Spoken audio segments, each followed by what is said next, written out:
You know, each day we take on the tough issues and provide a biblical perspective to them. The topics we cover are wide-ranging.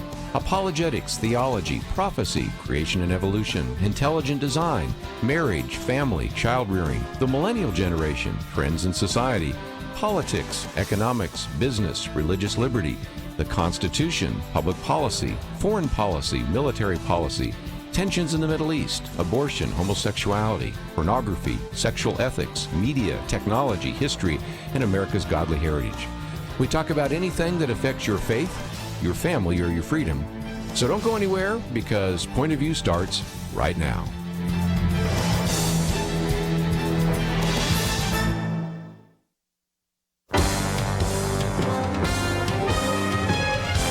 Across America, live. This is Point of View.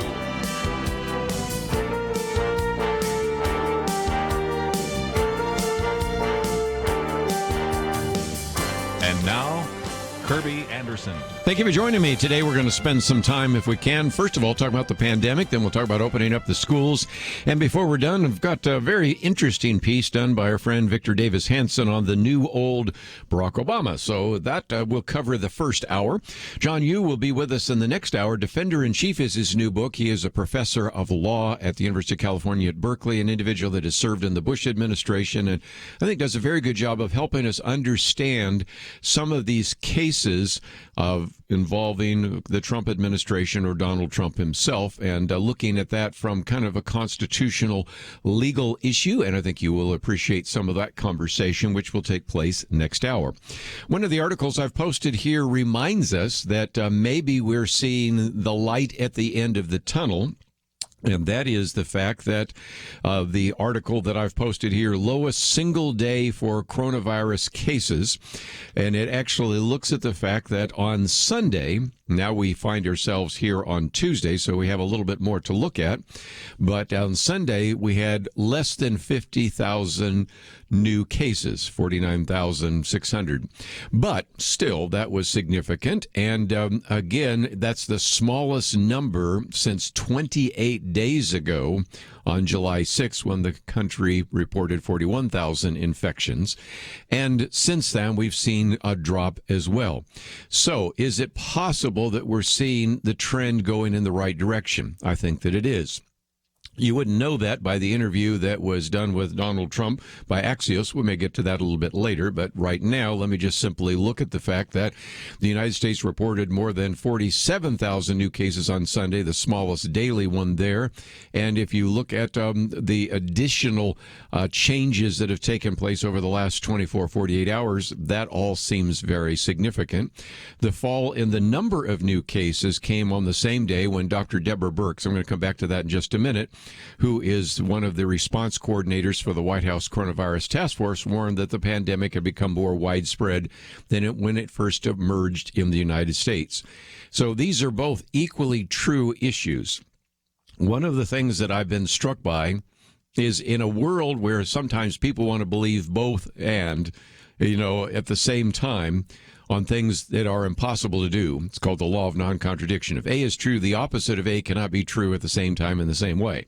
But there are some times when you can have what sound like conflicting ideas being true simultaneously. That is, the number of cases of coronavirus are declining nationwide, but yet we are seeing, as she pointed out, the fact that this is more widespread, making its way into some of the rural areas, not just the urban areas. So those sound contradictory. They're not. Matter of fact, it's kind of interesting because that was one of the things in the interview with Donald Trump, where at one point he says, Swan asked the question, you are really against this idea of mail-in voting, and yet you have information going out right now, I think by his daughter, something like that, saying mail-in voting is safe. Well, both of those can be true at the same time. Yes, if you actually want to mail in your ballot, that's safe for you. But does that mean that then, because it's safe for you, that there is no voter fraud? No, I mean, those are two different issues simultaneously, can both be true, and they're not contradictory. But apparently that is hard for some people to understand. But let's go back to this issue, because if, again, you look at the 7-day moving average, It provides, as they say, a clearer picture of the outbreak. And given the number of cases, the number of deaths, and other data fluctuate a little bit, you can begin to see that the direction seems to be going in the right way. And we'll see where that plays itself out in the future. That brings us to something I did mention yesterday, but I thought I'd get back into it just again, since you may not have had a chance to hear this hour, because we talked about this in one of the other hours of radio. And that is Dr. Deborah Birx has actually said what we're seeing right now is different than what we saw in March and April, and that is how much more widespread the coronavirus or COVID-19 is. And so she says to everyone who lives in a rural area, you're not immune or protected from the virus. If you're in a multi-generational household and there's an outbreak in your rural area or in your city, you need to consider maybe even wearing a mask at home, assuming that you're positive, if you have individuals in your household with comorbidities. So the point she was making is that you can use the example that I love to use. Just the other day, we had church for the first time, and they wanted to actually have Sunday school classes on August 2nd. And my argument always has been August 2nd is different from March 2nd, because actually now August 2nd, there are more people that have been infected, so your likelihood of getting infected is much greater. And the point she was making is whereas before some of this was located in certain hot spots in certain cities, now you can begin to see that in other directions. Now, the argument that came back is, well, shouldn't the government then reset its response? And her response was, well, I think we did that about 5 or 6 weeks ago, and in most cases now are really pushing those decisions down to the governors, because even there, even within a state, let's take the state of Texas, since most of you right now listening are in the state of Texas, there's a real difference between the kind of hotspot that Houston has been compared to, say, what Amarillo looks like, or El Paso, or Odessa, or Nacogdoches, or something of that nature. So even within a state, there needs to be some flexibility there, and asking people if they are in one of those hot spots to stay out of gyms, stay out of bars, stay out of any kind of gathering of individuals. Which brings me to my other article, which I've posted, which I love how Zachary Faria said, the politicians who want to control your health care don't care about you. And the point he's making here is that this whole coronavirus has illuminated, he says, many truths that shouldn't be forgotten. Because he says we are told that we can't possibly have individuals in large meetings. And then here he's got this incredible picture of all the people jammed literally shoulder to shoulder at the funeral for former Representative John Lewis, which took place in Georgia.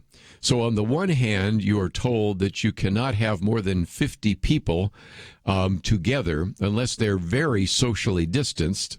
And here you can see from the funeral that there's a whole lot more than 50 people there, and they're right up against each other. A few people are wearing masks, but very, very few.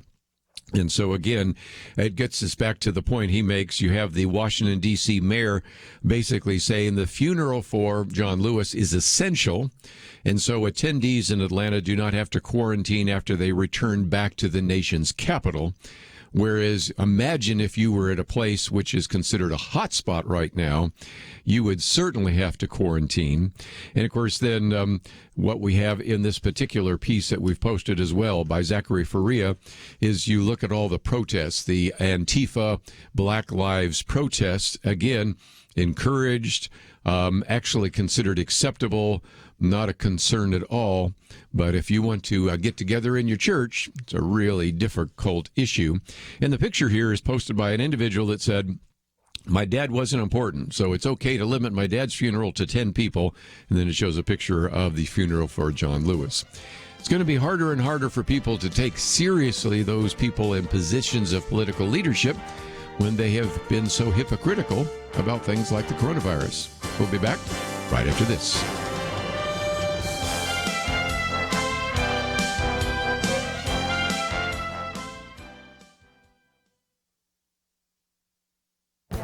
This is Viewpoints with Kerby Anderson.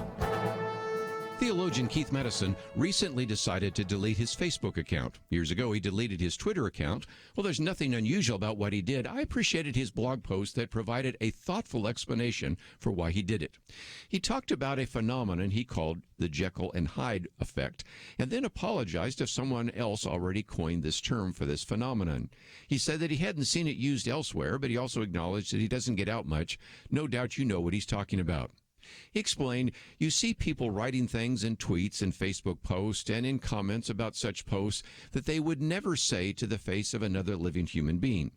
Now, if I wrote that line, I would change it to rarely say to the face of another living human being. He needs to come with me to a college campus. You won't believe what some students and professors will say to your face. He also concluded that at the very least, these social media platforms lower people's inhibitions. That's an understatement. Also, the false sense of anonymity provides the false impression of privacy. These platforms also thrive on instantaneous feedback, which means people write something and post things without giving much thought. Even President Trump acknowledged this in a recent interview. Keith Madison also pointed to the reality that Twitter and Facebook tempt even Christians to speak in a different way, in the world's way. Also, the platforms seem to encourage sinful gossip by forwarding and sharing unconfirmed and unverified stories. You may not decide to delete your social media accounts, but his wise words should be at the very least guiding you so that you write and react on social media in a biblical way. I'm Kerby Anderson, and that's my point of view.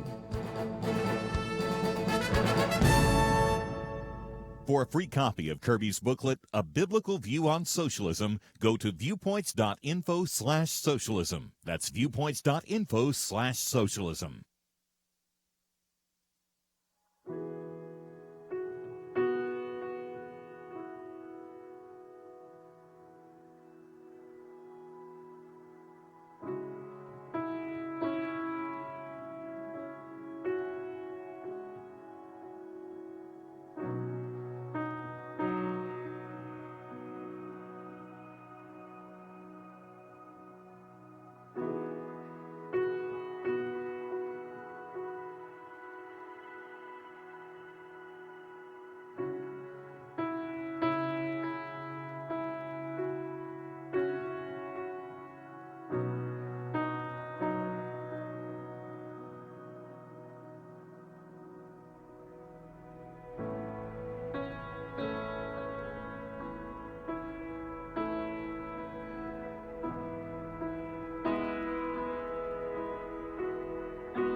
You're listening to Point of View, your listener-supported source for truth. I have a question for you. Should we consider public school teachers essential workers? It's a reasonable question. I mean, after all, we've certainly placed that designation on a lot of individuals. It's firefighters and police officers. It is doctors, nurses, healthcare professionals.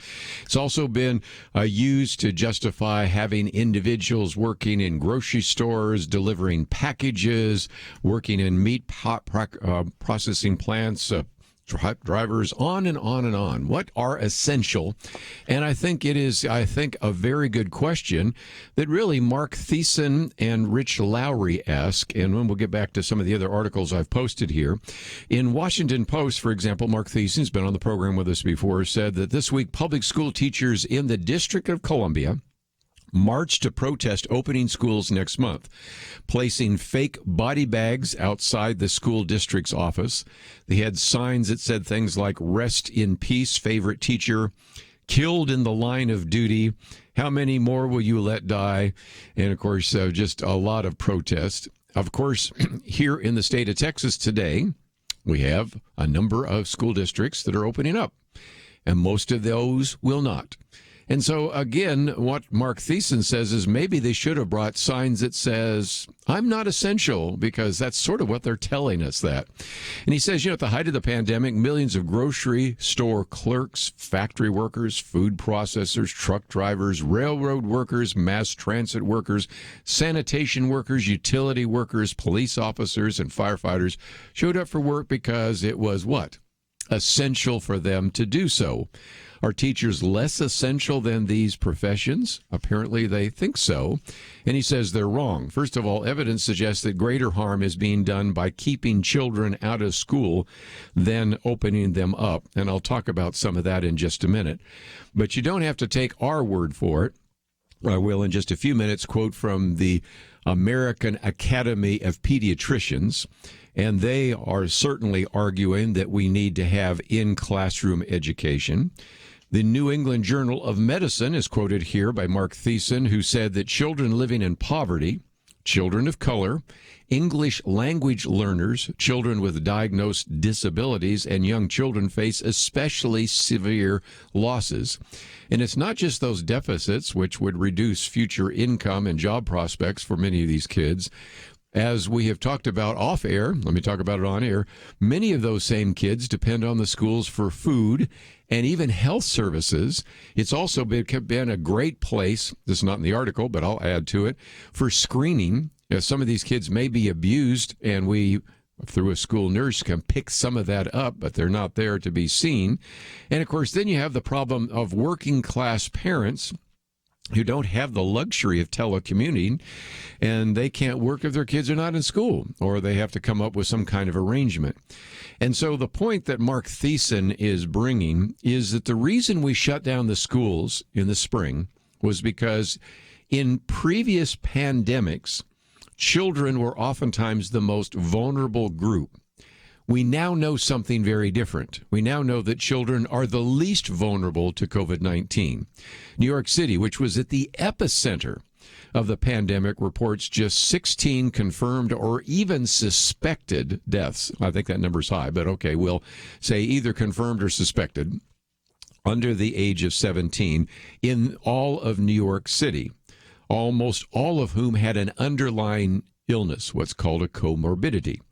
According to the Centers for Disease Control, the deaths of children are less in each of the last flu seasons than what we've had, or less in this case than what has been deaths in the last 5 flu seasons. They use the number of 64. Again, I think that number's high, but we'll go with 64 out of we have 350 million people. I don't know how many of them are school aged, but I would imagine that we're get close to about 100 million of those are pretty close in one way or another, certainly more than 50 or 60 million. And so, again, you can see we're talking about fraction of a percent. Now, we also have to remind ourselves, and this is not in the article, that there are all sorts of other parts of the country and the world where education has been taking place. Let's go overseas. In Europe, most of the schools are open. In Australia, the schools are open. And so can we not learn some lessons from them? And I think the answer is as well. So schools may be safer than once feared. Mark Thiessen says the Wall Street Journal reports that kids are less susceptible than adults to catching the virus at all, meaning they're less likely to spread it. And according to the New England Journal of Medicine, schools in Finland, Belgium, Austria, Thailand, Singapore have all reopened without increased case counts. A Nordic study found that keeping primary schools open during the pandemic had little or no effect on contagion rates, and there was no increased risk for teachers. A French study found that keeping schools open did not give rise to secondary cases among students or teachers. Now, again, Mark Thiessen, love how he writes this, was not suggesting there's no risk in schools. Teachers who are older or who have underlying medical conditions should not be required to teach. But according to the research done by the American Enterprise Institute, only 17% of all public school teachers and about 22% of public school principals are in the vulnerable age of 55 and older, which means 83% of teachers, 78% of principals are not, put the other way. So you can do all sorts of things and should do all sorts of things to take some measures to protect students and teachers. That's regular testing, it's daily temperature checks, it's masking, smaller classes, staggered schedules, outdoor classes when possible. Parents need to help protect teachers by wearing masks and practicing proper hygiene at home. We also recognize that there may be some outbreaks in the schools, and this is where I think sometimes the local media needs to be a little more responsible. You know today, that some of these schools that opened up in these smaller communities, all it's going to take is one kid to come down with the coronavirus.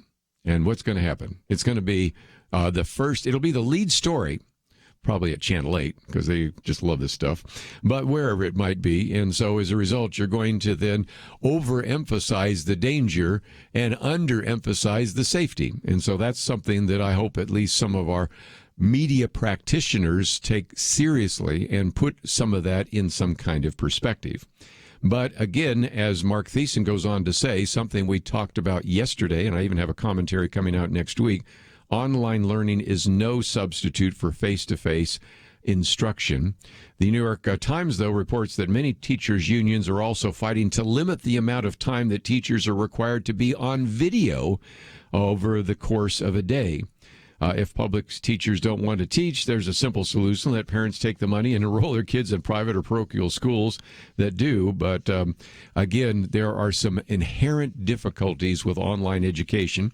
As I pointed out the other day, I think the best illustration comes from Mark Bauerlein, who wrote the Dumbest Generation book many years ago, but is also a professor at Emory.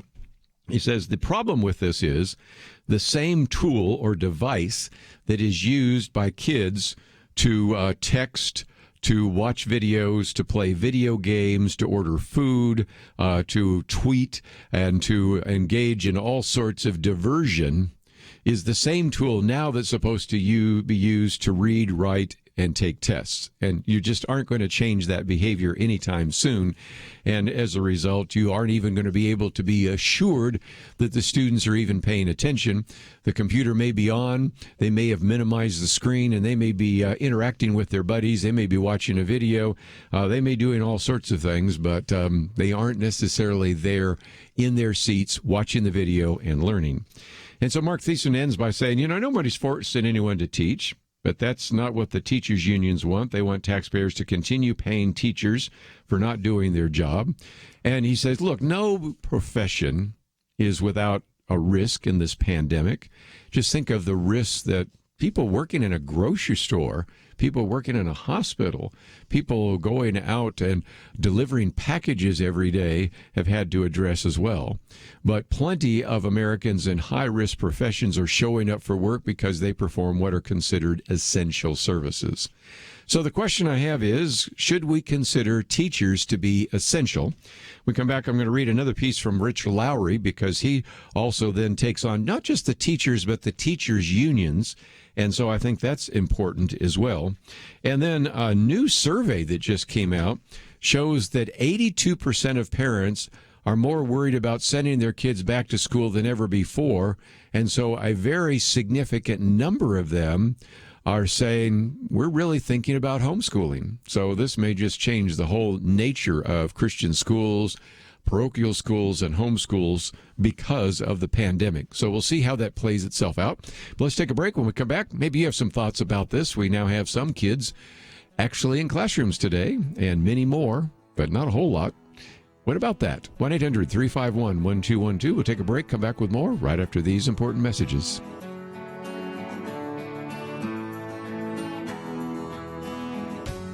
"2020. It's been a pretty eventful year. We've experienced international tensions over the coronavirus and lockdowns, economic uncertainties, cities overrun by protests, rioting, and looters, and coming soon, a presidential election. Question: where will you get real news, credible opinion, clear biblical thinking on the things that matter most? Answer: Point of View Radio with Kerby Anderson and the team. You can make sure their voices continue speaking loud and clear by taking a moment right now and joining the Truth Team. It is easy, but you do have to visit our website or make a quick call. Go to pointofview.net/team or call 800-347-5151. You have the power to make a difference. Joining the Truth Team can help ensure that millions of people will get a different opinion from the major purveyors of fake news. We don't get big advertising dollars like the networks or tax money like PBS. We depend on you. Pointofview.net/team and 800-347-5151. Point of View will continue after this.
You are listening to Point of View.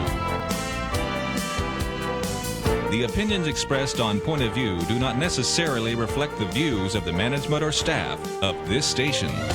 And now, here again is Kerby Anderson.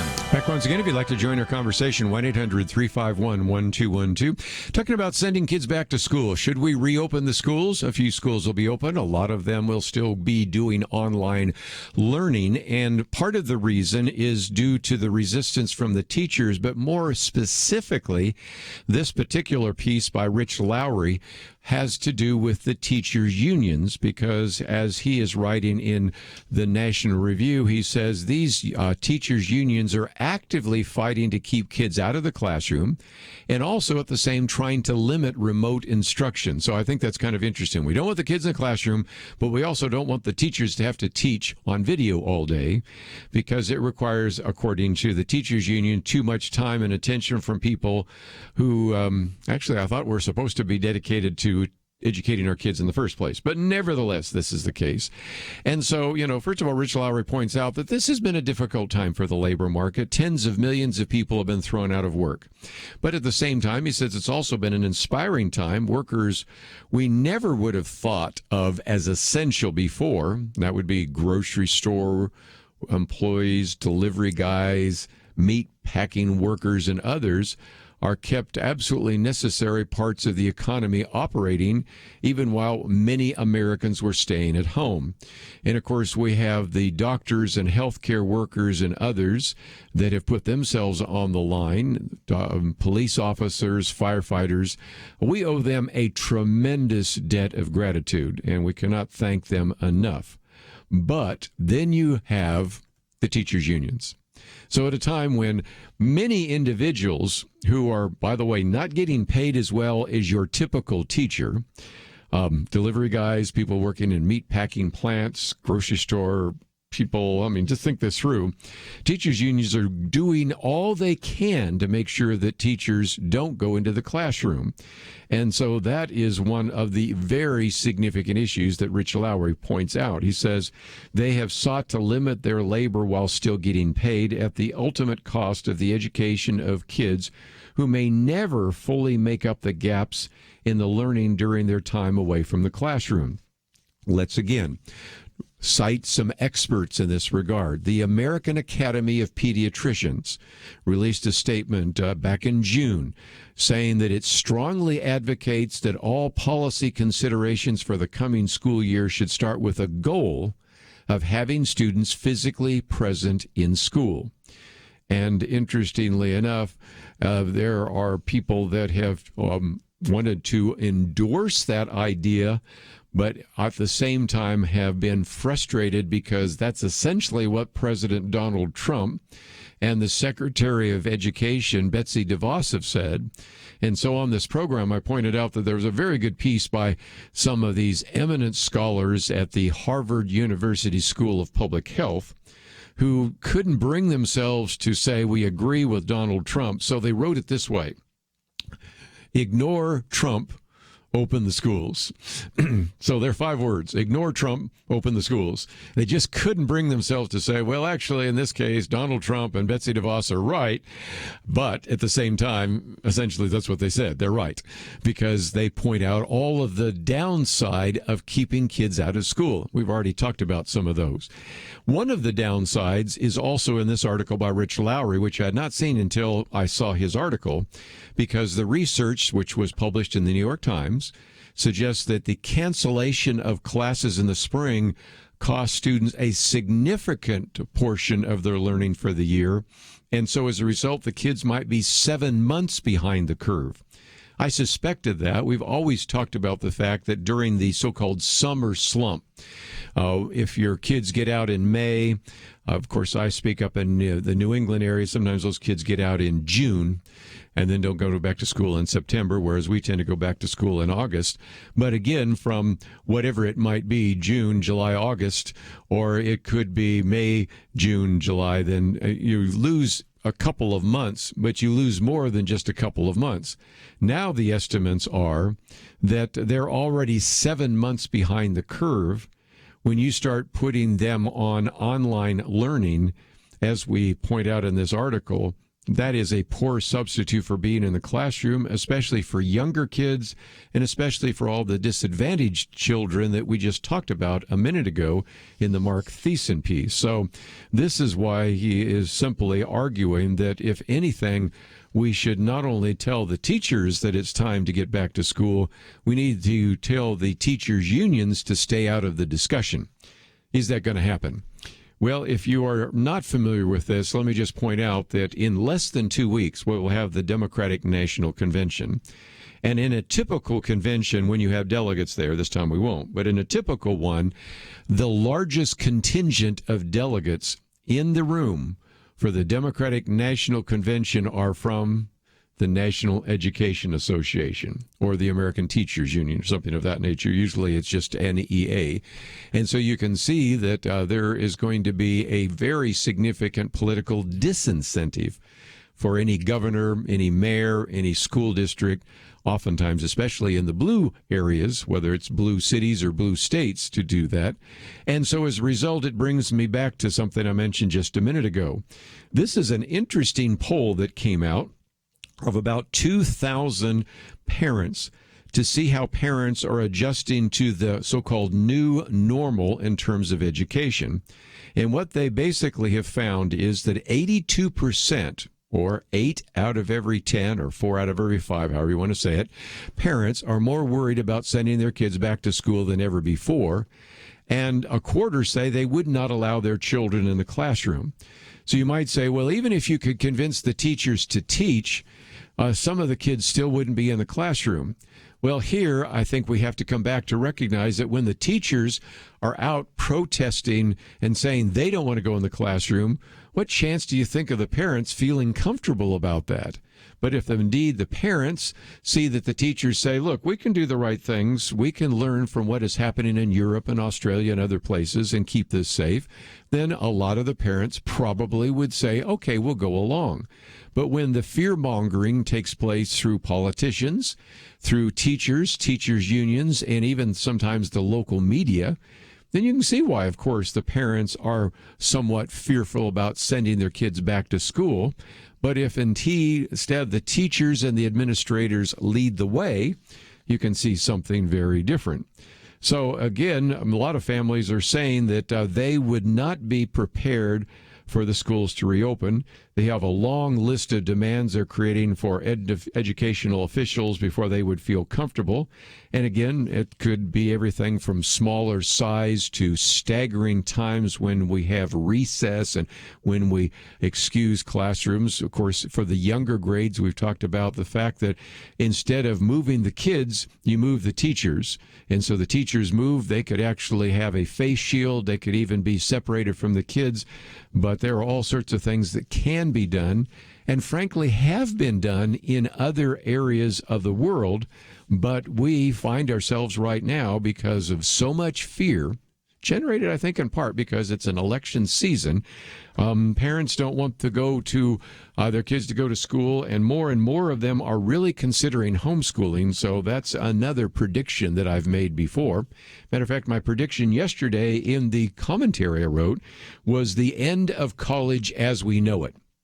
You have to remember the last few words, as we know it. Okay, the last 4 words are really important because will we always have brick and mortar colleges? Yes. Will the Ivy League colleges survive? Sure. But you can also recognize that all of a sudden, a lot of parents are going to say, do I really want to spend $30,000 a year for my child to sit in his or her bedroom looking at a computer screen?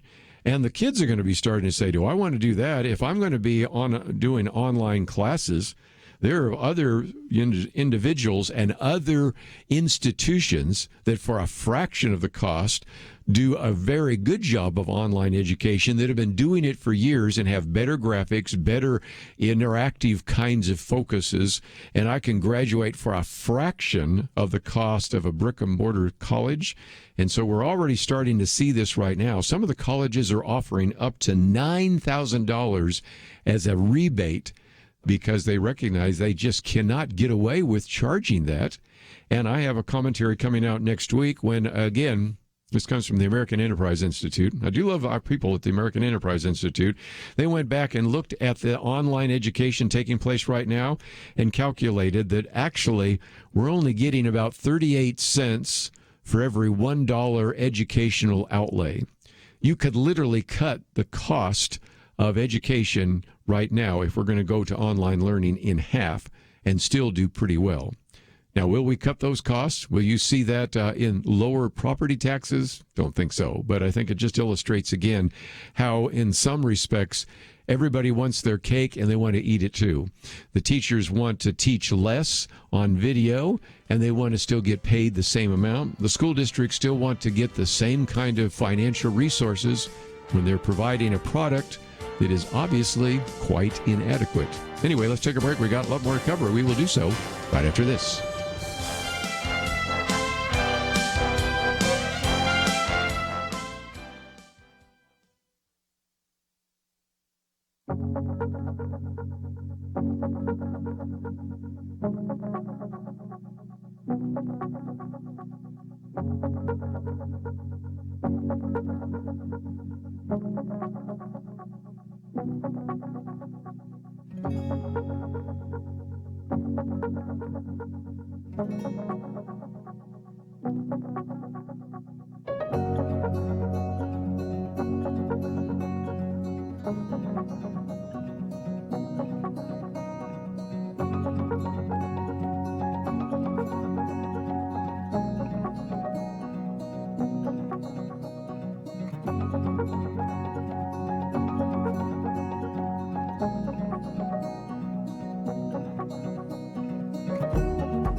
Now, back to Point of View, your listener-supported source for truth. For a few more minutes, let me just mention that the next hour we're going to have Professor John Yoo, who is the professor of law at University of California at Berkeley, individual that is really one of the premier constitutional scholars, individual that, of course, is a professor at the University of California at Berkeley, the Emanuel Heller Professor of Law there, also served as the past when he was in the Bush administration as the Deputy Assistant U.S. Attorney General in the Office of Legal Counsel. And this book, Defender-in-Chief, really takes 9 chapters to deal with some aspects of Donald Trump and the Constitution.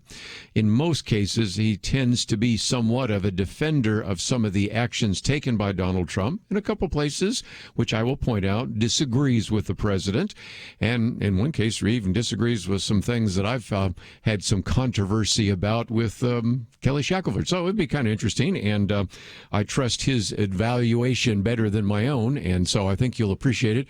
He takes it from you're hired to you're fired.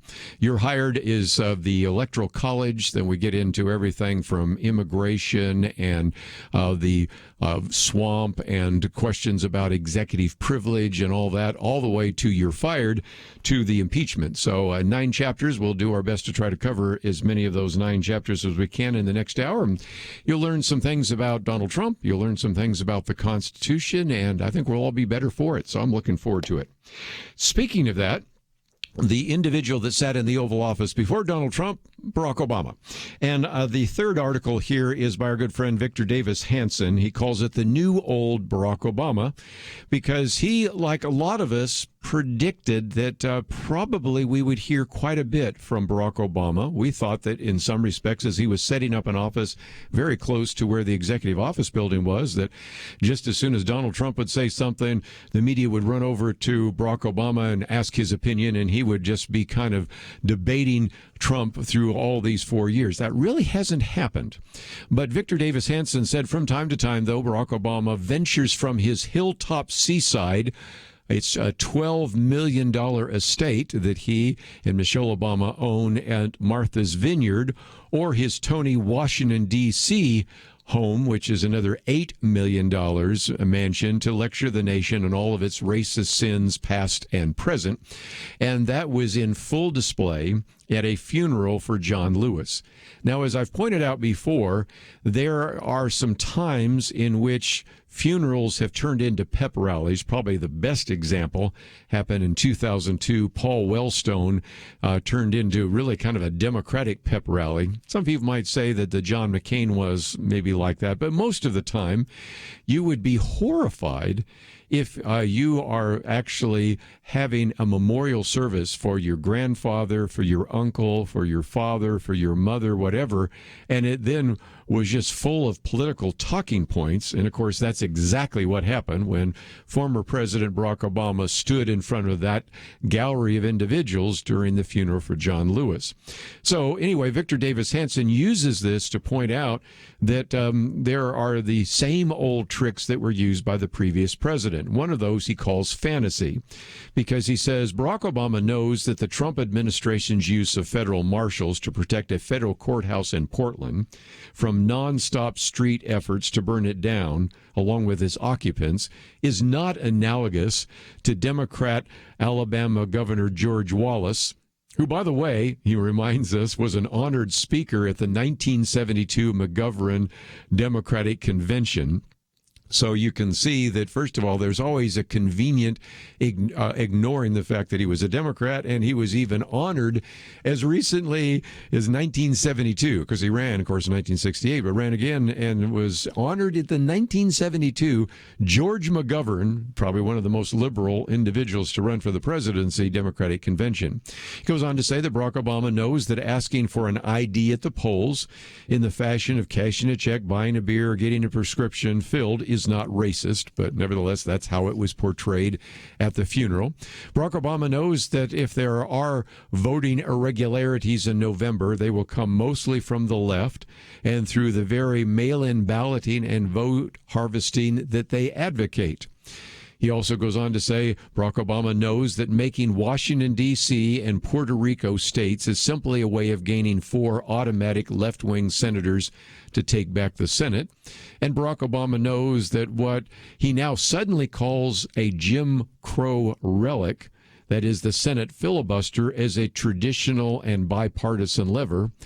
He doesn't say it here, but basically one that was used by Barack Obama when he was a senator himself. Then he goes on to point out that this is really so out of character, because what Victor Davis Hanson points out is ex-presidents, Gerald Ford, Ronald Reagan, the 2 Bushes, usually do not attack sitting presidents unless, of course, they consider themselves morally superior, like, that'd be Jimmy Carter, Bill Clinton, and Barack Obama. And, of course, then talks about Paul Wellstone and John McCain and John Lewis and some of the funerals there as well.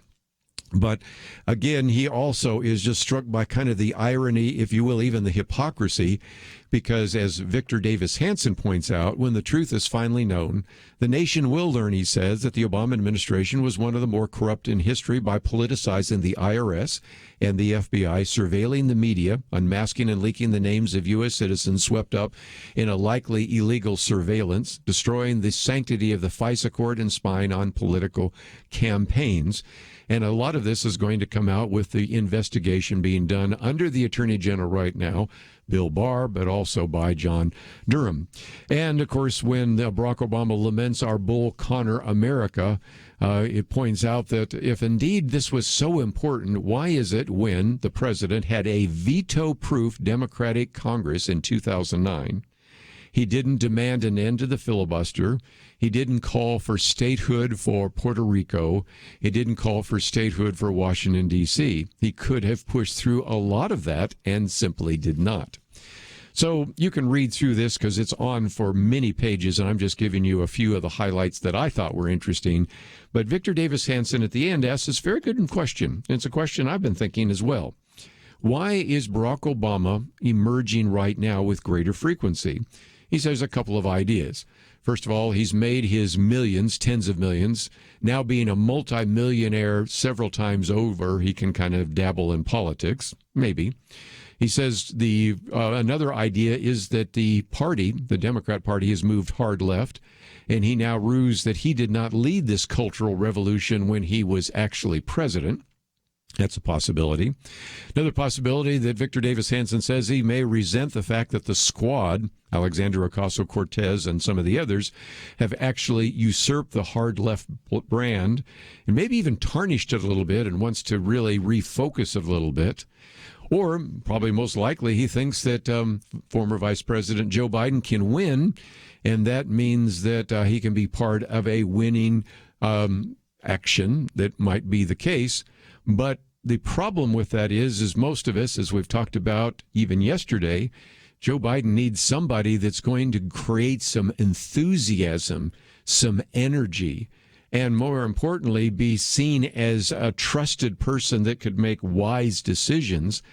And I just don't see that that is going to come from Kamala Harris or a variety of other people being proposed.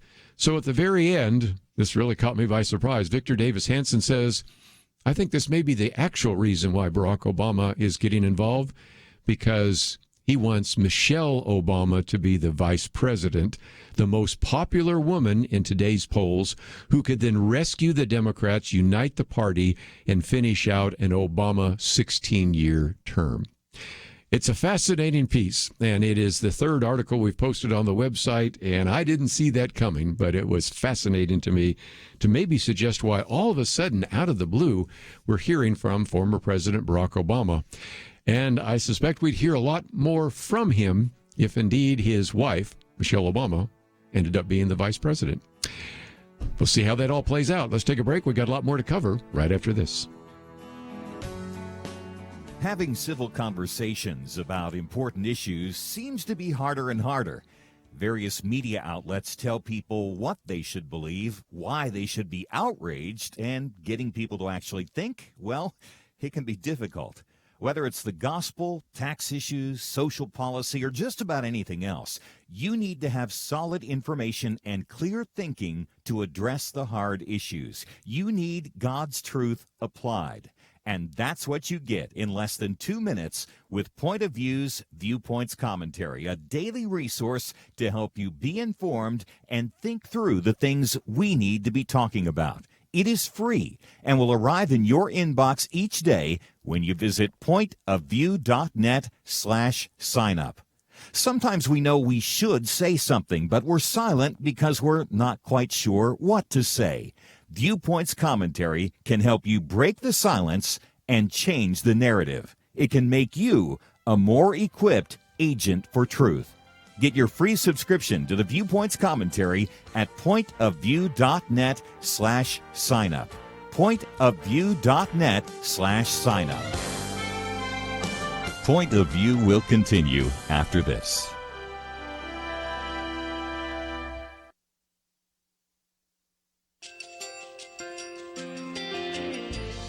I just want to thank you so much for all the wonderful programming you have.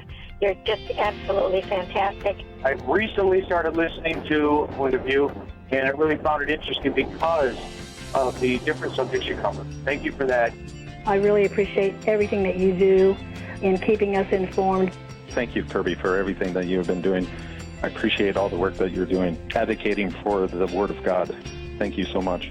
Point of view, I think, is absolutely necessary because it's a Christian perspective, a biblical worldview perspective, and receive very current, up-to-date information about what is really going on, week to week in our culture, which is changing so rapidly, and yet it's morally sliding backwards. Yeah, I'm just, first of all, I thank you guys. Y'all's program is wonderful, and enjoy it every day. I learn so much every time I listen to it.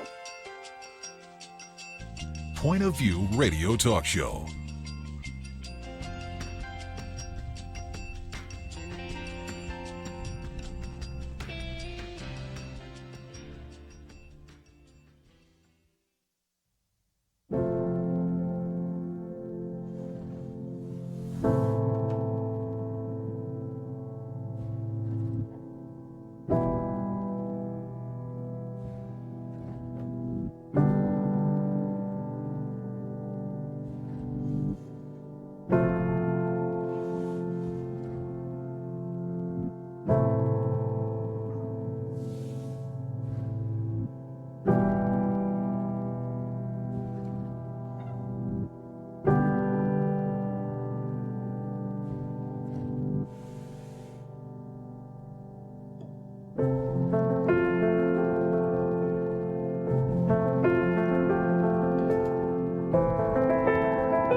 Hi, this is Kerby Anderson. You know, each day we take on the tough issues and provide a biblical perspective to them. The topics we cover are wide-ranging: apologetics, theology, prophecy, creation and evolution, intelligent design, marriage, family, child-rearing, the millennial generation, friends and society, politics, economics, business, religious liberty, the Constitution, public policy, foreign policy, military policy, tensions in the Middle East, abortion, homosexuality, pornography, sexual ethics, media, technology, history, and America's godly heritage.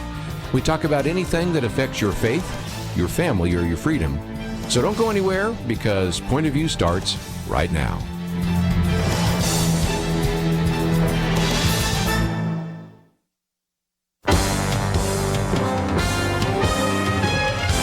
Across America, live. This is Point of View.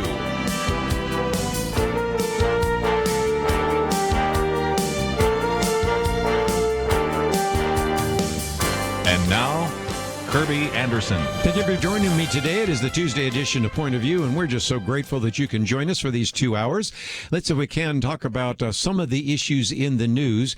And in just a few minutes, we're going to be talking to Professor John Yoo, who is the author of the book Defender-in-Chief. He's perhaps one of the best-known conservative constitutional scholars in the country. He is a professor of law at the University of California at Berkeley, also served as the Deputy Assistant U.S. Attorney General in the Office of Legal Counsel during the administration of George W. Bush. So we'll be talking about that issue and some of the things in his book, and really gets us into some of the constitutional issues surrounding Donald Trump and the Trump administration. In some cases, he agrees. In most cases, I'd say agrees with some of the actions by the president. Some disagree. We're going to get into that. And I think you will really learn quite a bit about what's happening in an administration, how that relates to the Constitution, and how sometimes people have been misled by even the way the press has covered some of those issues. We've posted a number of articles, but before I get to some of those briefly, let me just mention that there are two huge explosions that have rocked Beirut, right there in the capital of Lebanon, killing and wounding all sorts of individuals. We don't have a count yet, but shaking buildings, sending huge plumes of smoke billowing into the sky there. Video footage of the second blast shows an enormous orange fireball. And so we don't know much more about the details, but I suspect it will be something we will be talking about later this week. But let me, if I can, go to a couple of articles I've posted on the pandemic, and that's all we'll talk about here today. And the first is that we are seeing a decline in the number of cases. This first began over the weekend, where you no longer have 50,000 new coronavirus cases. You had, in one case, 48,000, one case, 47,000. As we are now getting into Tuesday, we're recognizing that the number of cases is declining, and that may be good news if that trajectory continues. To put that in perspective, the highest number of infections happened earlier in July at 77,000 new cases in one day, but now these are seemingly declining, and that may actually be good news. And so we'll continue to follow that, and if you'd like to follow and read a little bit more about that, that second article on our website there is something that I think you will benefit from, because not only gives you the numbers, it gives you the graphs and charts. So if you've kind of wanted to say, where are we going with this coronavirus pandemic, I think this one article there does a very good job of summarizing some of that, which brings me to another point, which is sounding contradictory, but isn't, because it's equally true at the same time. And that is, yesterday we mentioned that Dr. Deborah Birx was warning that we are seeing some things differently here in August than we did in March and April. And that is, the coronavirus is much more widespread than before, whereas before oftentimes it was found in a lot of these hot spots where there was population density. New York City is a good example of that, and others. She said now we can see this in a rural area, and it means that you are not immune or protected from the virus. And so it is true that although we're seeing the number of cases seemingly going down, the extent of the infection is more widespread. And those sound contradictory, but they really aren't, because they both can be equally true at the same time. And so, of course, she was asked in that interview, first of all, should the government reset its response? And she said, well, I really think the federal government did that 5 or 6 weeks ago, and in part pushed a lot of the decisions back to governors, mayors, and others, because even in a governor, if you're a governor of the state of Texas, California, New York, there is a lot of difference even within your own state in terms of particular needs. For example, take Georgia. It's one thing in Atlanta, Georgia, something else out in the farmland. It's one thing in New York City, very different in upstate New York. And you can kind of understand that when we're talking about the need to begin to protect individuals, maybe to tell people not to go to bars or gyms or things of that nature, not to have large gatherings, that's going to vary from community to community, and why it's really going to be important for some of the health officials to take advantage and to look at some of that as well. One of the other articles I've posted here, I simply called it Politicians Who Want to Control Your Health Care. And the point that Zachary Faria is making is that if indeed you have individuals that are convinced that they should be telling you where you should go, whether you should wear a mask, how many people you could have at a funeral or a gathering, the difficulty is, as he points out, the fact that now we're starting to see that there is just too much hypocrisy for people to take that seriously. And one of the graphs you have here is of the funeral for John Lewis, which took place in Georgia. And at a time when we are told that indoor gatherings cannot have more than 50 people together unless they're socially distanced, you can see in this one particular picture of the John Lewis funeral that you have a lot more than 50 people. They're basically shoulder to shoulder to individuals in the pews, like any normal service. And the piece that goes with that is somebody who had posted this, I guess, on a Twitter account. I get it. My dad wasn't important, so it's okay to limit my dad's funeral to 10 people. But look at all those people gathered there. And, of course, we've seen over time that then when they are all gathered, there was no reason to have them quarantined, because most of those individuals in that particular funeral for John Lewis were then heading back to Washington, D.C., and the Washington, D.C. mayor said, oh, it's very simple. The funeral for John Lewis is essential, and so attendees in Atlanta do not have to quarantine after they return back to the nation's capital. So that is okay, because that was essential. But what about funerals for non-government citizens? Well, those are non-essential, and they're governed by a different set of rules. As we learned, only to our surprise, that if you have a protest against lockdowns, those are dangerous. But if you have a protest with Black Lives Matter, Antifa, whatever, oh, those are accepted, even sometimes encouraged. And so that certainly is one more article that I wanted you to be able to read.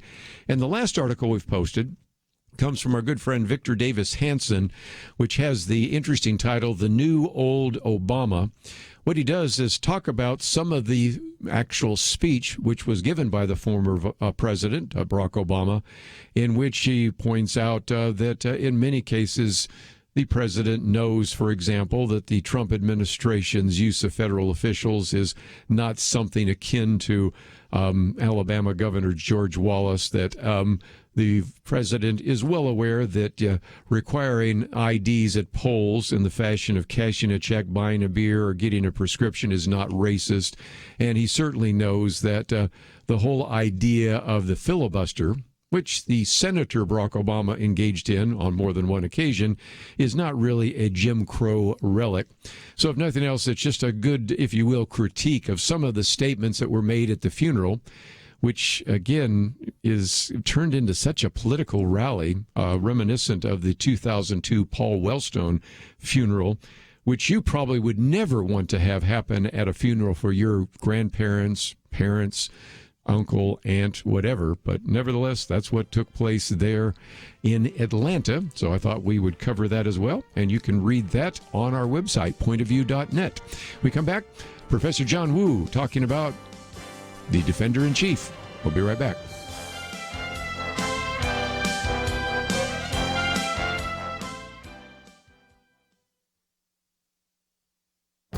This is Viewpoints with Kerby Anderson.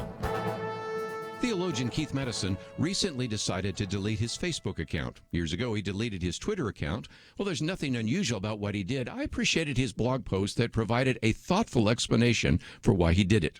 He talked about a phenomenon he called the Jekyll and Hyde effect, and then apologized if someone else already coined this term for this phenomenon. He said that he hadn't seen it used elsewhere, but he also acknowledged that he doesn't get out much. No doubt you know what he's talking about. He explained, you see people writing things in tweets and Facebook posts and in comments about such posts that they would never say to the face of another living human being. Now, if I wrote that line, I would change it to rarely say to the face of another living human being. He needs to come with me to a college campus. You won't believe what some students and professors will say to your face. He also concluded that at the very least, these social media platforms lower people's inhibitions.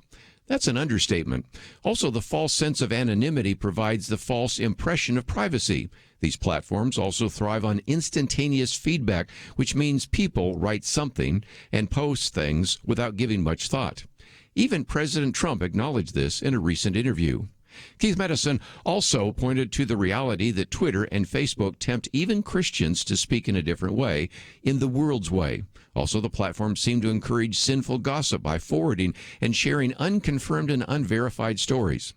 You may not decide to delete your social media accounts, but his wise words should be at the very least guiding you so that you write and react on social media in a biblical way.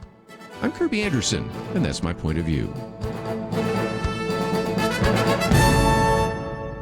For a free copy of Kerby's booklet, A Biblical View on Socialism, go to viewpoints.info/socialism. That's viewpoints.info/socialism.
You're listening to Point of View, your listener-supported source for truth. And once again, we'll try to get a hold of Professor John Yoo in just a minute, but let's see if we can get into a couple of other issues on the news.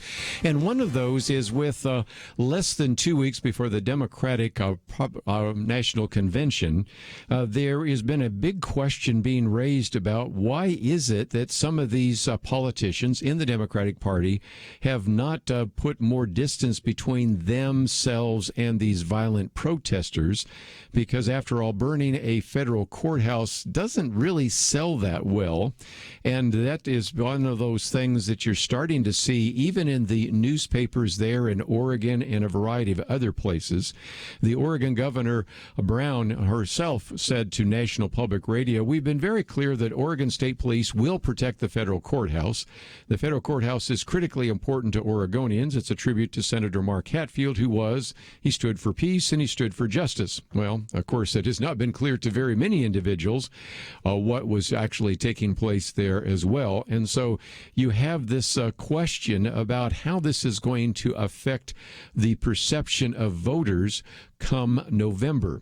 There's another issue with that, and that is the cancel culture has even been used to drown out people that are raising that question. And my best example of that comes from a guy by the name of David Shore. Now, he's an analyst, and he does analysis of some of these political trends, primarily for groups that are associated with the Democratic Party. So he's got the Democratic bona fides, and he's certainly got the right credentials and all the rest. And so working with some of the research that he pulled from a Princeton political scientist suggested that many of these incidents, what happened in Minneapolis, Seattle, Portland, we can, of course, mention many others, Chicago and all that, could prompt, he said, a political backlash that would help President Donald Trump's bid for re-election. Now, what you would think is that would send kind of a warning signal to individuals in the party to suggest, well, maybe we need to come out with some more definitive statements about these protests, these riots, and those kinds of things. What happened? He was basically forced out of his job. And I think it was interesting because one of the people writing about this said that David Shore did not say that protesting is harmful. He said that rioting is harmful. The commentator went on and said he didn't say that data should dictate how people feel. And while one data scientist's tweet of one political science paper should not be the last word on social movement tactics, the reasonable response to David Shore would be to counter with some form of evidence. Instead, the dialogue followed, he says, a pattern of progressive circles that often involves making evidence-free assertions about how members of a particular group feel, and basically pushed him out of his job. Well, if you don't think that violence plays well to the American people, as we are starting to see more and more coming out about some of these rioters now, as we mentioned yesterday, actually tossing Bibles into the fire and burning Bibles, that is also something that, don't you think, is probably going to be mentioned in some of these political campaigns. The person who we linked to yesterday, in case you had not seen the picture of it, because if you bring this up to your friends, they're going to say, wait a minute, I didn't hear anything about Bibles being burned. Well, that's why we gave you the link yesterday, because I will certainly guarantee that if you bring this up in a casual conversation, people are going to say, no, you're just making this stuff up. Nope, we wanted you to see the pictures. And the individual that posted those, Ian Miles Cheong, actually said, I don't know what burning the Bible has to do with protesting against police brutality. Do not be under the assumption that these protests and riots are anything but an attempt to dismantle all of Western civilization and upend centuries of tradition and freedom of religion. So hopefully we'll have a chance to talk with Professor John Yoo about that. But before we take a break, I thought I would give credit where credit is due. You know that as we have talked about some of the controversy, especially associated with China, that there were many individuals that jumped on the Houston Rockets general manager, Morey, who, by the way, was actually guilty of just doing one thing, and that is saying he was actually standing strong with those people in Hong Kong. And one of those individuals who was very harsh and critical of the Houston Rockets general manager is an individual that I enjoyed watching on the field, or on the court, I guess is a better way to say it, when he played for the Chicago Bulls, Steve Kerr, and certainly have enjoyed watching him on the sidelines and on the side of the court as the coach of the Golden State Warriors. And he has now come out to actually apologize for some of the criticism that he actually leveled against the general manager of the Houston Rockets. So let me read just real quickly from one of the comments that was made about this. He said, Steve Kerr expressed remorse over not backing Morey, who unleashed a firestorm after tweeting support for the pro-democracy protesters in Hong Kong. So Steve Kerr said, I handled it really poorly.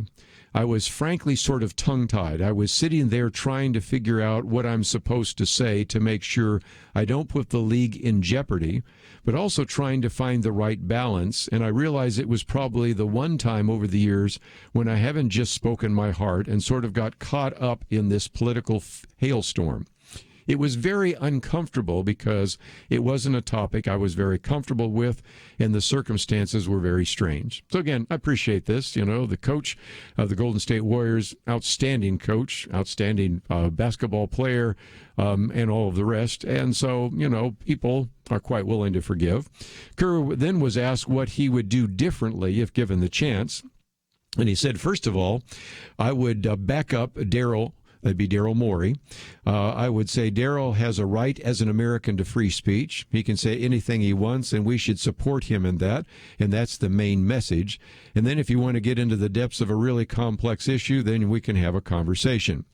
Now, again, the coach did not directly weigh in, according to this article, in the suppression of protest in Hong Kong, or the oppression of the Muslims or other kinds of oppression taking place by the Chinese government, but at least his support for Daryl Morey's right to free speech and willingness to have a conversation on the topic is a far cry, this particular commentator said, with what you have in the rest of the NBA. Because you've had, for example, Los Angeles Lakers forward LeBron James drew outrage after stating that Morey wasn't educated on the situation at hand, and those around the NBA should be careful what we tweet and say and do.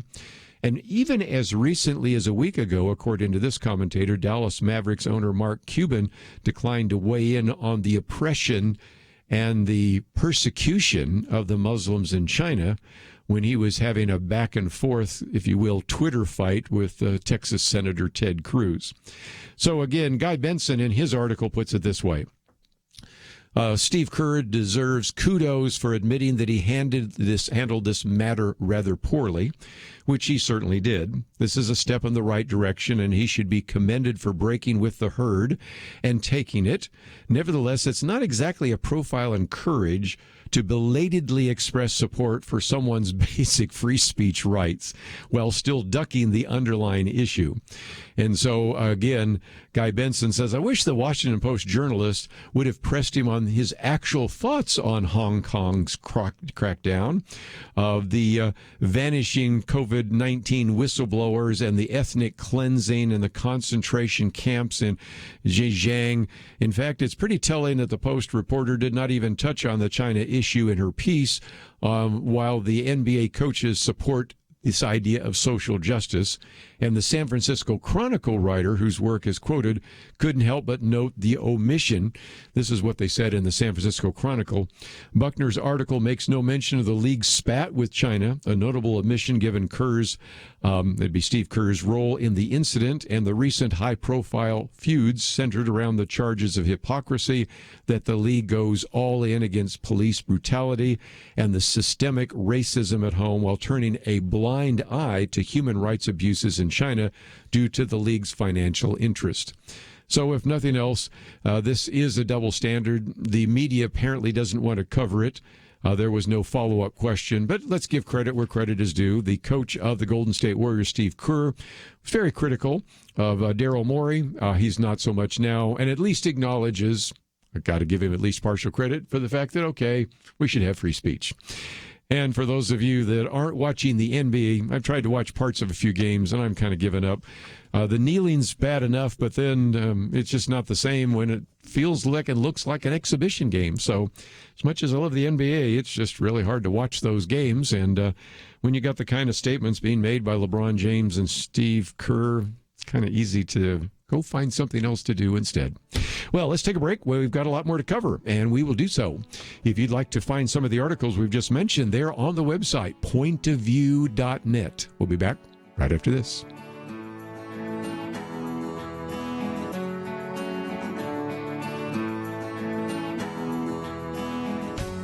(2020). It's been a pretty eventful year. We've experienced international tensions over the coronavirus and lockdowns, economic uncertainties, cities overrun by protests, rioting, and looters, and coming soon, a presidential election. Question: where will you get real news, credible opinion, clear biblical thinking on the things that matter most?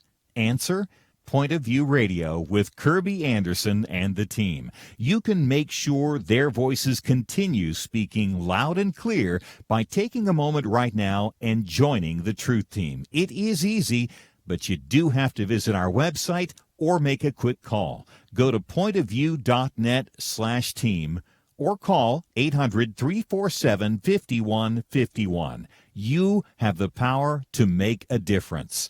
Joining the Truth Team can help ensure that millions of people will get a different opinion from the major purveyors of fake news. We don't get big advertising dollars like the networks or tax money like PBS. We depend on you. pointofview.net/team and 800-347-5151. Point of View will continue after this.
You are listening to Point of View.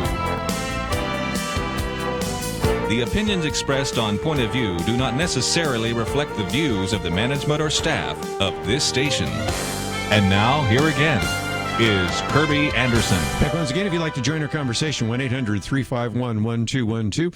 We were supposed to have Professor John Yoo with us, and I guess we'll just reschedule that one, and looking forward to that opportunity to learn a little bit more about the Constitution. But let's get into a couple of the issues in the news, especially as we talk about teachers in just a minute. But let's, if we can, focus on the fact that my commentary today is entitled Jekyll and Hyde Effect. That was a term kind of coined by theologian Ken Matheson.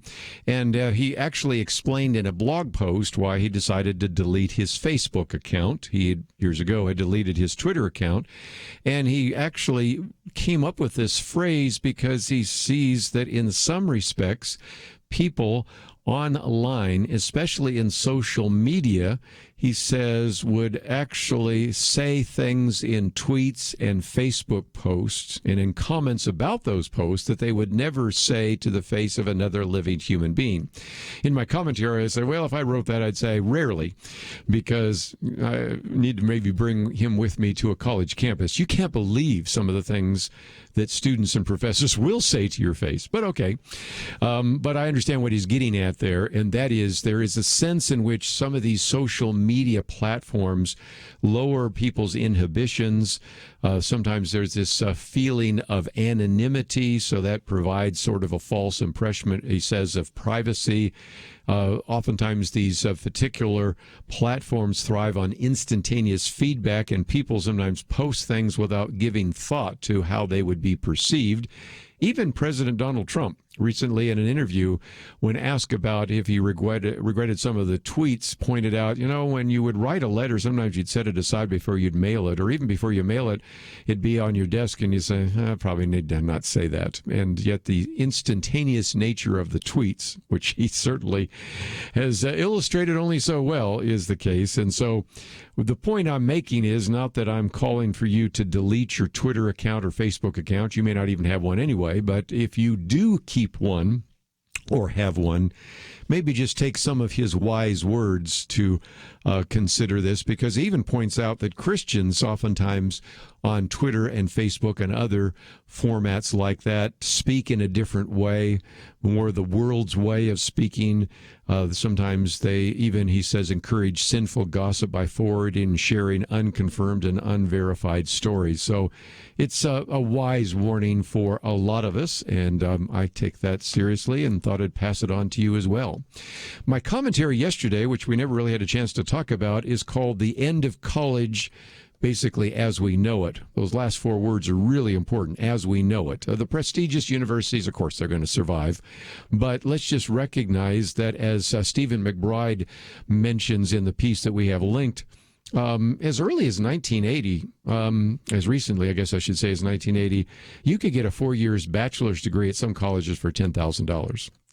Just amazing. But now you could spend more than that just in one semester, and you have students just burying themselves in debt, $1.6 trillion at last count. And I just have to ask a question that he asks in his column, and I think all sorts of other people have been asking as well.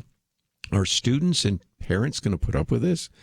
I mean, why would you want to go and spend $30,000 a year at a college when you're going to be taking the classes on your computer in your bedroom? I mean, all the things that we take for granted as part of a traditional college experience, walking to class, being in a lecture hall, interacting with other students. And when you can get a similar college degree for a fraction of that, because you have online universities which are much further ahead of the game.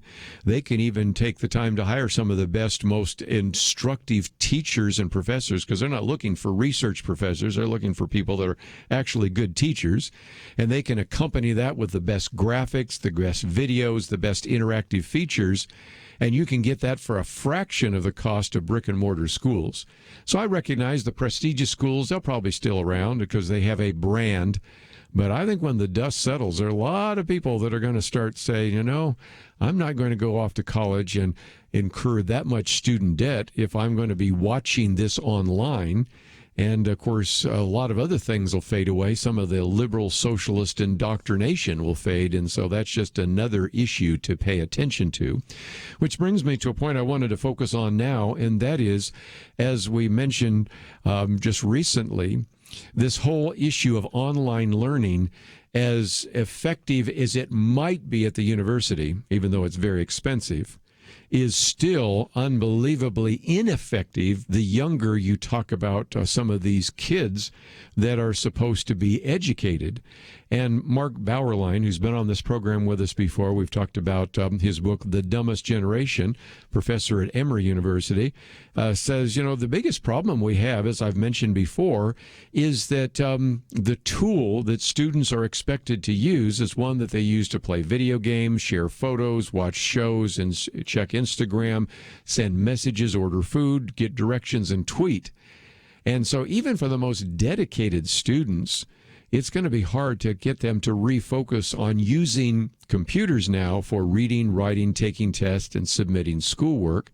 So he has all sorts of great suggestions, not the least of which is that if the students are given a writing assignment, turn the computer off, make them write it out on a piece of paper, and using a print dictionary and a print thesaurus. And if they have to read a book, read it as a book, not online. Even if they're watching educational videos, have them take notes by hand in a spiral notebook. But the bigger issue, which gets us now to the issue of teachers, is, as the American Enterprise Institute has calculated, when you look at the cost of online learning, right now, in the typical public school system that we have, the cost per pupil in the United States, $13,600. Their best estimate was for online learning with remote schools, $5,229, which, interestingly enough, essentially says that online learning is delivering about 38 cents of education for every $1 outlay, which is why more and more people are just starting to say, you know what? Maybe it is time to think about cutting the amount of funding to these public schools if indeed they're going to go to online learning. And so I think that's kind of interesting because our friends at the American Enterprise Institute conclude by saying schools that don't intend to open this fall have no reason to resist sharing resources, I guess I should say, with parents who are shouldering the burdens of remote learning. And so it brings us to something else that I have now wanted to address, and that is, should we now rethink even the whole issue of education in terms of teachers? One good way to get that started is to ask this question: should we consider teachers essential workers? I mean, think of all the other people we consider essential workers. That would be police officers, firefighters, doctors, nurses, healthcare professionals, even people not in professions like grocery workers, delivery drivers, food processors, truck drivers. They're all considered to be essential. And those people, and many others we could certainly mention, go to their jobs. Yeah, some complain, but most of them considered the potential risks and did what they could to prevent catching the coronavirus. And frankly, we owe these people a tremendous debt of gratitude for going to work in the midst of this pandemic. By contrast, you have these public school teachers and many of these teachers' unions that are resisting any attempt to reopen the schools.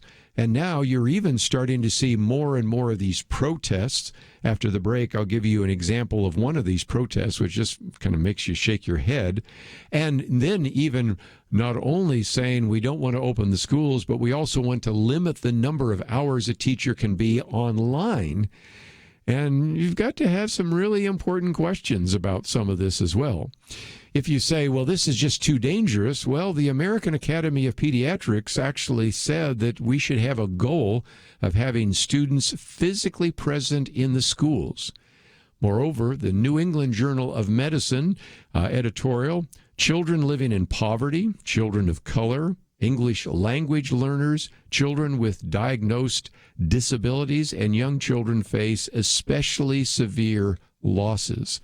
So isn't it time to start rethinking whether or not school is essential, whether school with students in the classrooms is essential and whether teachers are essential. We've been told for years that education in America is essential, right?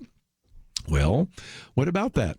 When we come back, and I've got a couple of commentaries from Mark Thiessen and Rich Lowry that one takes on the issue of teachers and potential dangers and risk and how to mediate and mitigate some of that.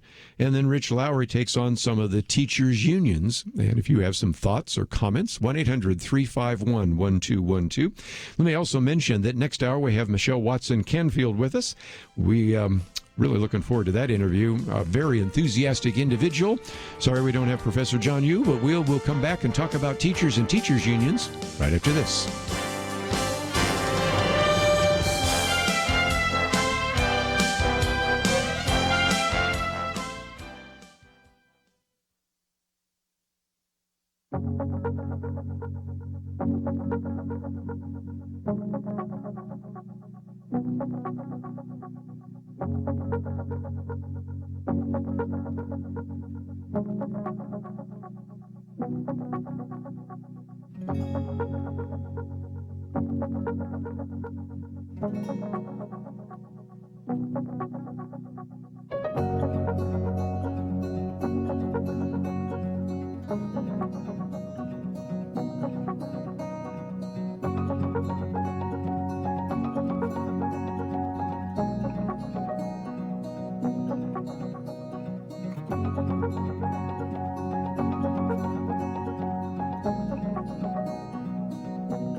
Now, back to Point of View, your listener-supported source for truth. For a few more minutes while we're talking about teachers, I thought I might just let you know what has happened in the District of Columbia. This is just one example. Mark Thiessen, who's been on the program with us before, by the way.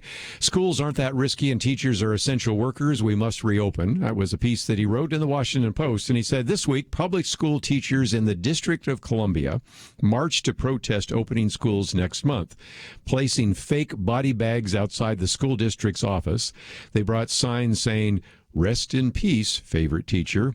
Killed in the line of duty, and how many will you let die?" And so, again, that's the kind of protest you're seeing in the district. Of course, that's because they believe they may actually open up. As you well know, there are some schools, even today, that are open. There are some students today, even this Tuesday, sitting in classrooms. I could get in my car. I'd have to drive a little bit before I would get to one of the school districts that did open today, but not many. And so again, what Mark Thiessen says is maybe the sign they should have brought is I'm not essential, because that's what they seem to be telling us. Now think about, as he says, the millions of grocery clerks, factory workers, food processors, truck drivers, railroad workers, mass transit workers, sanitary workers, utility workers, police officers, firefighters, and on and on and on, showing up for work, not to mention all the individuals involved in healthcare themselves. And are teachers less essential than these professions? Of course not. And so, if nothing else, the concern is that we may be actually doing greater harm by keeping children out of the schools than by opening them up. And if you have any doubts about that, the New England Journal of Medicine, I just quoted a minute ago, pointed out some of that. They don't even point out some of the other issues. For example, many of these individuals depend on schools for food and health services. That is, we're much more likely to catch a medical issue with a school nurse than maybe the parents might. They are dependent on their food. We also may catch all sorts of other things like child abuse. That's not in this article, but it's just, again, another issue. And as Mark Thiessen points out, working class parents don't have the luxury of telecommuting. And so you might say, okay, let's go back and ask ourselves, why did we close down the schools in the first place? Because we're closing down everything, but why the schools? Well, we closed them down for a very good reason. That is, in a typical pandemic, oftentimes children are the most vulnerable group. But now we know something which we didn't know back then, and that is children are the least vulnerable to COVID-19. He gives us some numbers here. New York City, which is at that time the epicenter of the pandemic, had just 16 confirmed or suspected deaths among those under the age of 17.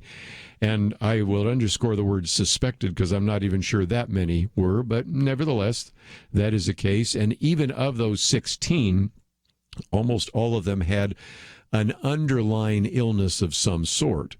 If you look nationwide, you are dealing with a few dozen at most. And again, there's some very good reasons for that. Now, you can go to some of the research as well. Wall Street Journal reported just the other day that kids, quote, are less susceptible than adults to catching the virus at all, meaning they're less likely to spread it too. So we've talked about how in some respects they're not super spreaders. They're not even spreaders. Many times they act as what many are calling a break. New England Journal of Medicine, I've already quoted them, but let's quote them again. This is a different report. Show that schools in Finland, Belgium, Austria, Taiwan, Singapore, all have reopened without increased case counts. A Nordic study found that keeping primary schools open during the pandemic had little or no effect on contagion rates, and there is no increased risk for teachers. And then you have a French study that found that keeping schools open did not give rise to secondary cases among students or teachers. Now, you might say, okay, well, that's true for these young teachers just graduated from Teachers College. What about some of these master teachers that have been around for a while? Okay, that's a good question. Very legitimate question. The American Enterprise Institute, I keep quoting from them today. Got to go back and maybe send them some donations.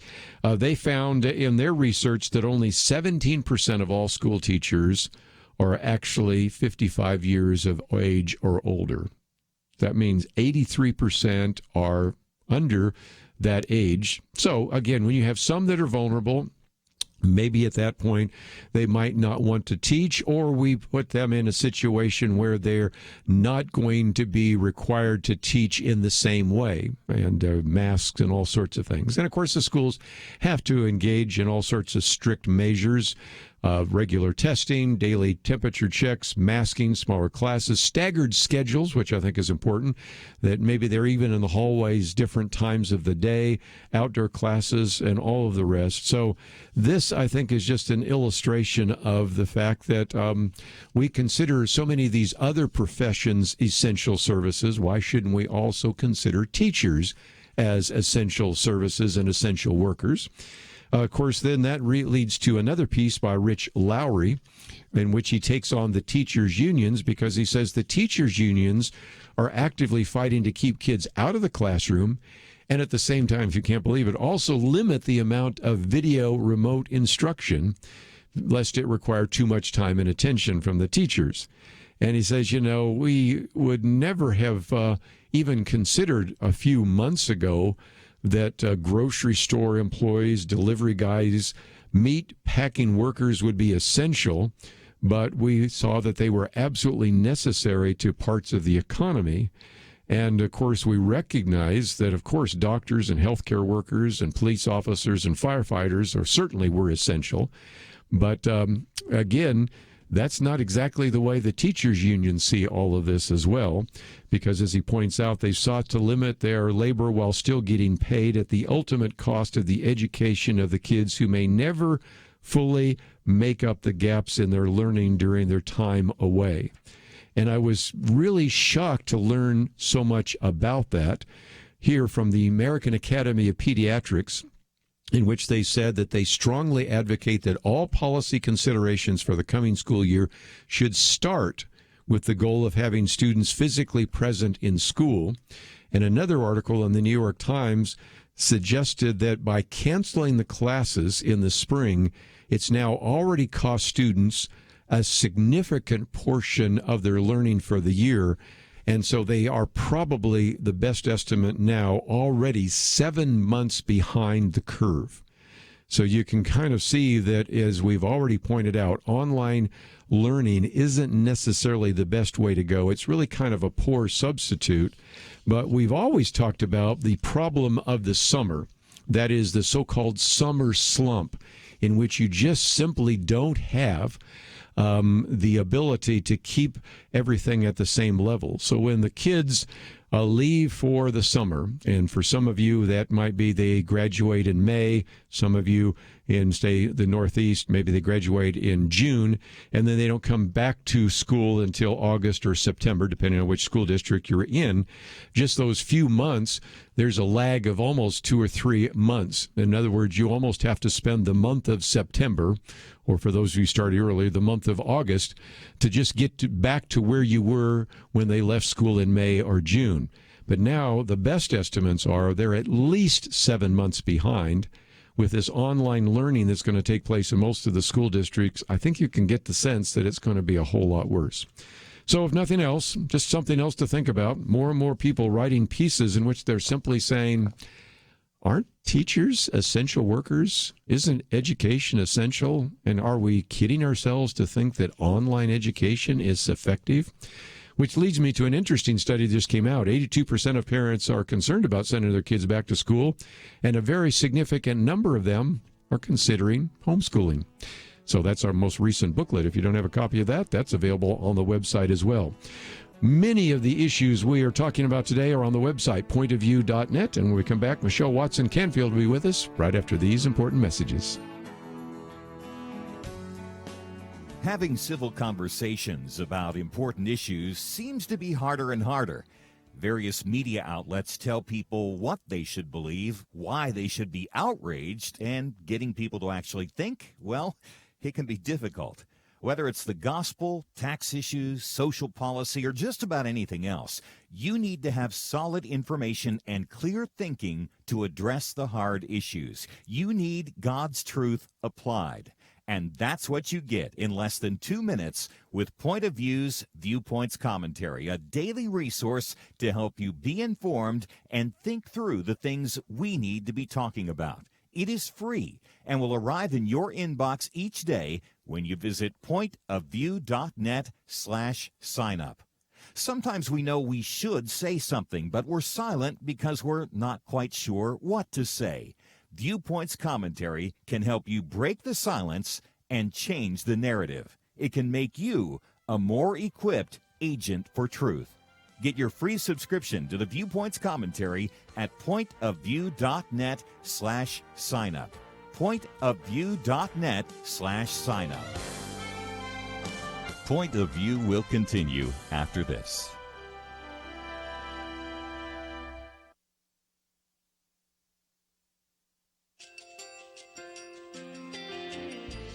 I just want to thank you so much for all the wonderful programming you have. You're just absolutely fantastic. I recently started listening to Point of View, and I really found it interesting because of the different subjects you cover. Thank you for that. I really appreciate everything that you do in keeping us informed. Thank you, Kerby, for everything that you have been doing. I appreciate all the work that you're doing, advocating for the Word of God. Thank you so much. Point of view, I think, is absolutely necessary because it's a Christian perspective, a biblical worldview perspective, and receive very current, up-to-date information about what is really going on, week to week in our culture, which is changing so rapidly, and yet it's morally sliding backwards. Yeah, I'm just, first of all, I thank you guys. Y'all's program is wonderful, and enjoy it every day. I learn so much every time I listen to it. Point of View Radio Talk Show.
Hi, this is Kerby Anderson. You know, each day we take on the tough issues and provide a biblical perspective to them. The topics we cover are wide-ranging.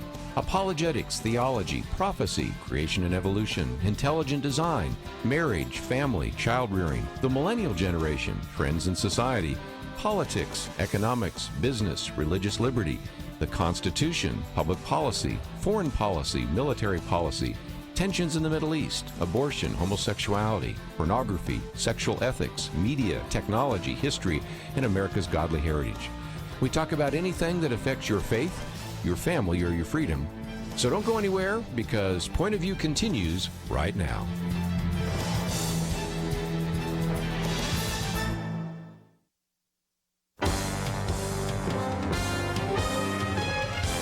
Across America, live. This is Point of View.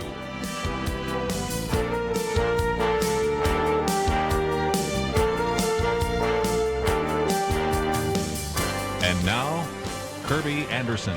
You know, this hour we're going to talk about fathers and daughters, and really the relationship that a daughter has with her dad may be one of the most important relationships she has. She perceives the world. She perceives how other men and other boys perceive her through her father. And so this is a topic that we have addressed from time to time here on Point of View. But I'm just thrilled about a new book coming out called Let's Talk, Conversation Starters for Dads and Daughters. And it is written by Dr. Michelle Watson-Canfield, who is a licensed professional counselor, speaker, author, also the founder of what is called the ABBA Project, which is a 9-month educational process group, which we'll talk about in just a minute. Also the host on radio and podcast of The Dad Whisperer, co-chair of the Father-Daughter Initiative as part of the National Center for Fathering. Perhaps you've heard her radio program, perhaps you've heard her on Focus on the Family, but we are just thrilled that we can have her today to spend some time talking about this new book and the things that she's learned as she's investigate this. So, Dr. Michelle Watson-Canfield, thank you for joining us today here on Point of View. Thanks, Kerby. I'm excited to be here. Well, I'm excited as well. You're an enthusiastic person, so I think it'll be a great interview. And, of course, it is just a book which is chock full of great, concrete suggestions. As a father of 2 daughters, I appreciated this. I would imagine others would as well. But maybe we need to start where you start in the beginning, and that is, you said your father really had a lot of things going against him. He came from, to use an overused phrase, a dysfunctional family. So in some respects, that gave you a chance to understand some of the struggles that any father, especially fathers that did not have a good father themselves, tried to relate then to their daughters. Yes, my dad grew up on the south side of Chicago. 3 different dads in the history of their family story, 7 kids, all from these 3 different dads. His dad was an alcoholic, actually died homeless of gangrene. So my dad, from a young age, literally, this isn't an exaggeration, Kerby, he had to fend for himself. Yes. It was like if he didn't do it, it didn't get done. And so thankfully, my dad has a really strong work ethic that he learned from it. Like, he was doing paper routes with his brothers when he was 6 years old, right? So they learned how to work, or they didn't have food, you know? And so my dad grew up without a template at all of what it looks like to be a father. And then he went into the Army. He met my mom. She was his boss. Yeah, she was told not to fraternize with the men, but I guess she didn't obey that rule. And, you know, I came along right as soon as they got married, and they didn't know Jesus at the time. That didn't happen until I was 5 years old. And then here's my dad, no template of how to be a dad, and yet he gets this, quote, call to ministry. So we moved to Portland when I'm 10 for him to be a pastor, and he began to be mentored by strong fathers, by really amazing men. And they started telling him, you need to be the leader in your home. You need to start family devotions. So he'd come home. We're getting up 15 minutes earlier. We're starting family devotions every morning before school. And he literally would do what other men told him to do. Right. And I think for dads listening that maybe like my dad and never had a role model of a healthy, godly, engaged father, is there's no better time than the present to just say, what is someone telling me would help? And I want to put that into practice and put that into action. So, Kerby, I'm all about equipping dads, not just in theory, but in action, so that they can be the hero they want to be and their daughter needs them to be. And again, whether you grew up in a home where you actually had a mentoring father, or whether you grew up in a situation like your father, or again, I've got a co-host whose father was like that, working from the very young age, you don't necessarily get this manual that shows up in your inbox or in your mailbox after you give birth. Your wife gives birth to a daughter or a son. And so in some respects, this is why you've put this book together. And in some respects, it's full of just lots of practical material, because you have a section on laying the groundwork, which we'll spend some time on, then action plans, all sorts of questions and activities and even games for connecting with your daughter's heart. And then the very last section, which I thought was very appropriate, flipping the script, questions for daughters to ask their dads. So lots of great material as well as very practical material. And as I understand, this is really kind of your second book, isn't it? Yes, yep. The first one is just titled, Dad, Here's What I Really Need From You, a guide for connecting with your daughter's heart, where I'm just helping dads decode their daughters by understanding how we girls think and what we need. And then in the back of that book, I ended up putting 8 dad-daughter questionnaires in there so that dads could be equipped to lead conversations with their daughters more specifically. And so over the past 10 years, in the groups that I lead in my counseling office in my home, I have my counseling office right here where I live, is these men have continued to say, what do we do when the group is done? Mm-hmm. Like, you gave us the questions for these 9 months, but now we're kind of on our own, and we don't really know how to keep it going. So it was based on hearing that felt need that I said, dads need something in their hands that build their confidence and build their competence. Those go together, don't they? To really be more equipped to lead conversations with their daughters. Because what I have found is that when a daughter's mouth opens, her heart opens. There we go. Like, that goes together. You know what it's like when your daughters or your wife are like, they're not talking. You're like, oh, this is not good. This isn't a good atmosphere in the home, because when she stops talking, her heart's shut down. She's got the wall up. But if dads could understand that when they get their daughters talking, whether she's an introvert or an extrovert, if he can get her talking, her heart will open. And when a daughter's heart is open, a dad's heart is open. So the key is to start with talking. And so that's why I wrote this book, 60 scripts for dads to have in their hands on all kinds of topics, like you said, even activities and games, to build the bridge to their daughter's heart. And again, one part of that you just shared comes from Men Are From Mars, Women From Venus. It's kind of a Venusian secret that when she starts speaking, she's opening her heart. And the flip side of that as well, when you say to your daughter, I'm really trying to figure out what present to get for Mom, what advice would you give? That shows that you believe that she's creative. Or when you ask, or maybe have a conversation like we do so often here at Point of View about what's happening in politics, that you're communicating in a sense to her that you think she's intelligent. So in some respects, it goes both ways. Your questions to them, you asking for advice from them, affirms them in very significant ways. But most importantly, when they talk, they open up their heart. So let's take a break, and we're going to get into some of these aspects, because in that first section there, you talk about why listening to your daughter matters. And I think you were getting your teeth done at one point when somebody opened up about how the father never listens, and what you can gain by engaging your daughter's heart, and maybe how to use some of those scripts. And then we'll have some fun with some of those questions that are in the book. And if you find yourself saying, I want to get a copy of the book, we, of course, have a link. It is coming out in August, and it is a book that you are most likely going to want to have access to. And we have information about that, so you can get it either in paperback or Kindle. And for you dads out there, or even for you wives that have husbands that have daughters, might want to get a copy of that book. And so we're going to take a break and spend some time looking at how important this is, what we have learned about the importance of fathers. Sadly, sometimes in a world that thinks fathers are unnecessary. Talk about that with our conversation on this book right after these important messages.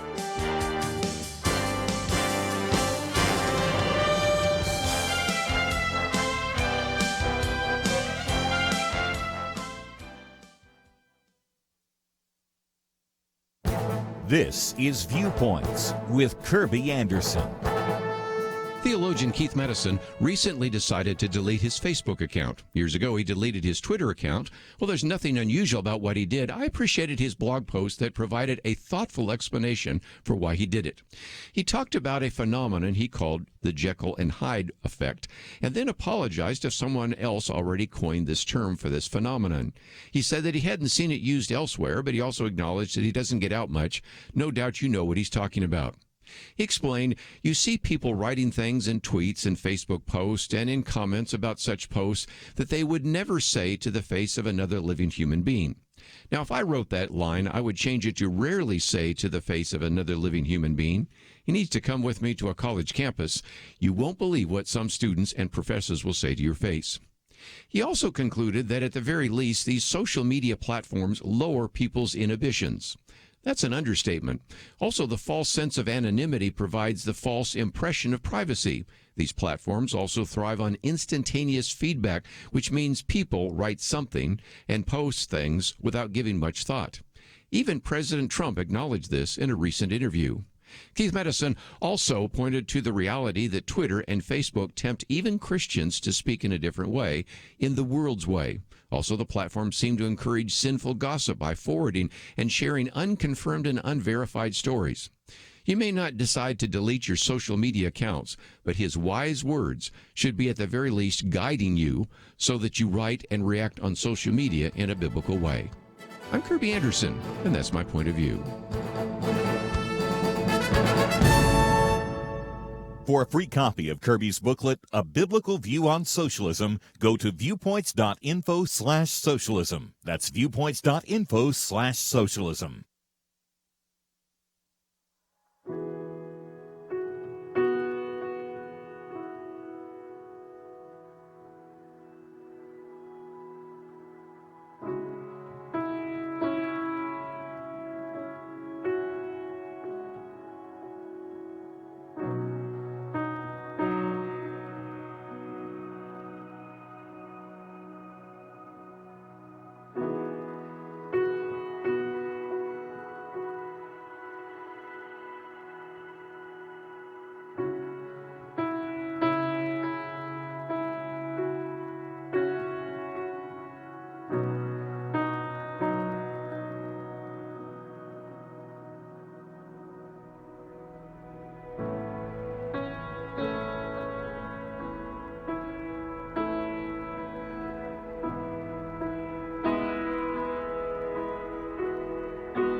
You're listening to Point of View, your listener-supported source for truth. Privileged to have with us today Dr. Michelle Watson-Canfield, a licensed professional counselor, speaker, author, and the founder of the ABBA Project, as well as the host of The Dad Whisperer.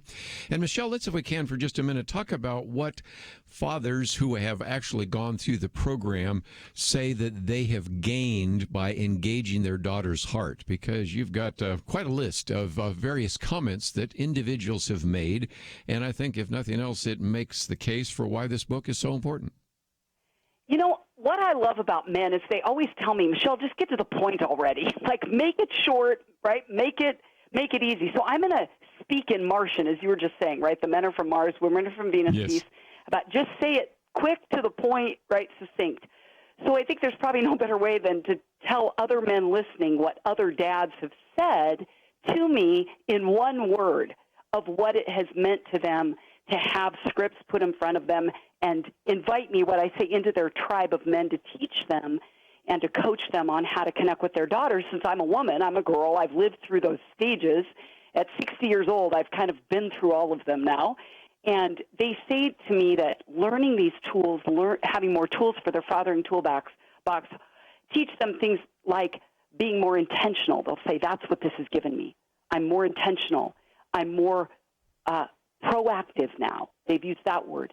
They've said, I'm more invitational. I laughed at one of them said, this is his one-word summary of the ABBA Project was perspirational, which made all the dads laugh. Because really it's a lot of hard Good work, line. right? Yes. To engage a daughter's heart. So again, those are just a good illustration of that. And back to the point I made just a minute ago, I know you were on with Focus on the Family, and one of the things that you said with two individuals that I've worked with for many years as well, is that when you ask your daughter, what present should I get for mom, or you engage them in a conversation, you really are saying, I value you. And at the same time, it is hard for some of us that aren't necessarily always in the talk business, which I am, but some are not, to take a long time to listen to the long, wordy conversations. But when you do, it is a way of actually complimenting your daughter, isn't it? Absolutely. And complimenting her goes all the way into the depths of who she is, because when she watches Dad over there glued to a television screen for 2 hours for a game, right? Or he can lock himself in his office to do work for hours, and yet he zones out after about 5 minutes of listening to her. That gets internalized for her, saying, why don't I have more value? And I'm telling you, that sets her up to go looking for love, right, in all the wrong places, because that guy will say, oh, I'll listen as long as it takes. But he has an agenda, right?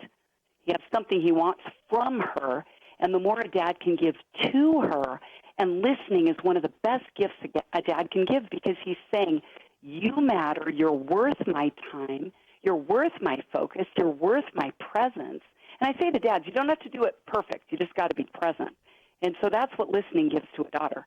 And again, this is one thing where we talk about the value of mothers and daughters, but there are some values for fathers and daughters. If mom says that outfit that you're wearing going out the door is not one you're going to wear, we get into DEFCON 3 or 4 pretty quick. Exactly. But if dad says, I've been a guy, and if I saw you showing up here, you're sending the wrong signal, she goes, okay, I'll go change. So there's a sense in which she perceives how other men see her through her father. True? Absolutely. And I just want to give a practical action step for men that might be listening right now that said, oh my goodness, just this morning I had that fight with my daughter as she was going out the door. No daughter of mine, right? It's going to go out like that.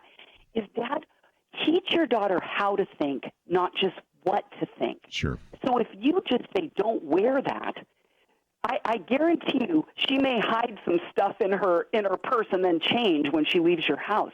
But what if you were to say to her, honey, I want you to go out today because you don't want to change your outfit at this late game because you've been planning that, and she'll feel affirmed, right, while you value that this was my style. But what if you were to say, at the end of the day, I want us to sit down and I want to talk with you, not at you, with you, about what you noticed today in the way that guys treated you when you were dressed that way, or women. Like, let's have a conversation about it later today. And I've got questions about that in my book. Yes, you do. So, Dad, I have all kinds of topics, and one of them is about her clothing choices so that you can process it with her, again, without just talking at her. So many good questions. But since you mentioned that, there's another section that you have here on how to invite your daughter to participate in the process. And you point out that even in some of these questions, how to maybe get a daughter involved who you're estranged with. But even if indeed there is the desire on the part of a daughter to have dad talk to her and to listen to her, when you come with this book in your hand, they're going to go, oh boy, what's the agenda here? So how can we approach this in a way that actually opens up the possibility for conversation? I think the more honest and authentic a dad can be with his daughter, without acting like he has it all together, the more she responds. That's what I can say as a daughter. That's what I've invested in women for 40 years, and that's what I continually hear is that we're not needing Dad to come with all the answers or a book, right, thumping it over her head. But, Dad, if you approach your daughter and say, you know what, I want to keep growing as a dad to you. It's going to be different. I'm going to be different with you than I am with the other kids in the family because my relationship with you is unique. And here's this book that I just got. And what I say to dads is, like you said earlier, Kerby, when they're born, you don't get a playbook, right? They don't come with a playbook. But Dad, if you're going to write a playbook on your daughter, I'm like, what if you bought one book for every one of your daughters and wrote in it or in an adjunct book the answers to the questions that she tells you? You then begin to have this document that tells you how to reach her heart, because she's going to tell you what she's thinking and feeling and wanting and needing and dreaming about and craving. And the more you can know her longings, her needs, her questions, her fears, the more she'll trust you to open up more with you, and that builds her confidence. Well, and again, you just tipped off a couple of other things which you have in your roadmap for using the book. Bring a pen, try to write some of the answers down. First of all, go on dates. See if you can ban the cell phone, which is always one of the great challenges in the 21st century, so that there's really honest and meaningful conversation. So those are just a couple of tips that you want to pass on to anybody that wants to take this book and begin to apply it to their particular family structure. Exactly. And then if a dad has that book and he shows his daughter, here's this book that I just got that has questions so you and I can talk more. Would you be open to doing that with me? And find a place that she loves. I've had some dads that have said we've gone to a park. Some have had a regular breakfast place, or some have gone to food carts, and it became their place where they would go once a month at least. I would say minimum once a month, dads. Set a regular time with your daughter. It might be one Saturday morning a month or whatever. But then your daughter might hit that time of life where she's overloaded with school or commitments, where she doesn't have time. Then find a way to say, hey, can I go get you a Starbucks or a Jamba? Let's meet in my office or on the floor of your bedroom or out on the front porch. Meet her where she's at. And I guarantee then if you have a script in front of you, she'll see, oh, my goodness, my dad's wanting to be a better dad for me. And usually, I realize it's not foolproof, she'll come your way when she sees that you're trying your best to connect with her. Well, we're going to take a break, and when we come back, we're going to talk about the action plans, first of all, questions and activities for connecting with your daughter's heart. And there's a whole section on lead her to laugh, lead her to love, lead her to look, lead her to lament, a topic we got into recently. And then when we get into the third section there, the lead her to listen. So again, you're going to find this to be a very helpful book, and it is coming out shortly. So you can certainly get information about this by going to our website, pointofview.net. Also, we have a link to drmichellewatson.com. And so you can see some of that information there as well. And you can even, as we'll talk about a little bit later, subscribe to receive a kind of a dialed-in dad PDF, and even the blog and a couple of other resources. And, of course, we have a link there. So if you want to order the book, it is available both in paperback and Kindle. It is published by our good friends at Bethany, and I would imagine you'll be able to find it in your local bookstore. But since it's just coming out, we wanted to give you some advance warning to be looking for that, or even to give you a chance to order it as well. We're going to take a break, and when we come back, we're going to talk about some of those questions in the book. And if you think we're going to cover all of them, no, there's no possible way. But we're going to do our best to try to break them down into some of the things related to laughing and loving and looking and lamenting, and then even listening. So again, I think you're going to benefit from this book. Let's Talk Conversation Starters for Dads and Their Daughters, and Dr. Michelle Watson-Canfield with us. And we will take a break and continue our conversation with her, and then perhaps even with you, right after these important messages.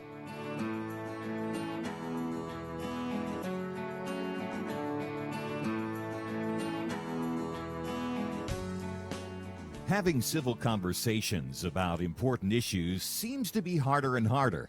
Various media outlets tell people what they should believe, why they should be outraged, and getting people to actually think, well, it can be difficult.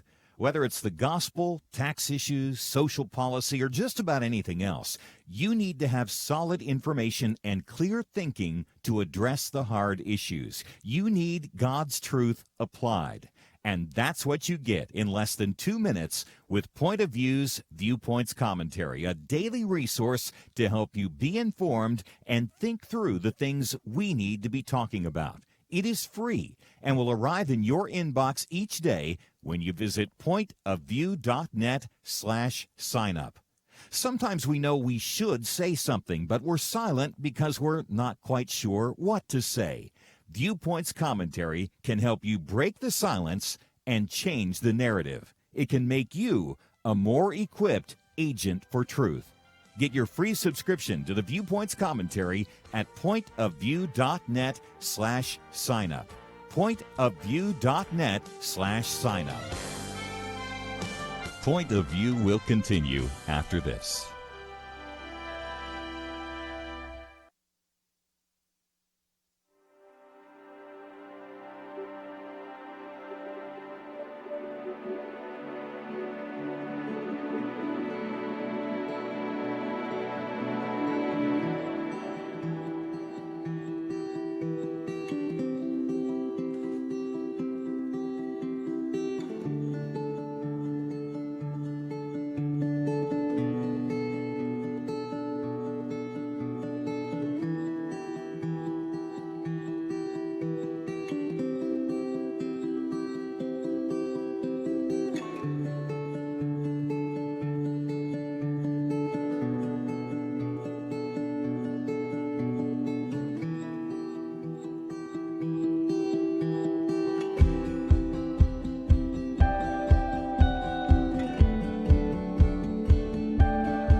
You are listening to Point of View.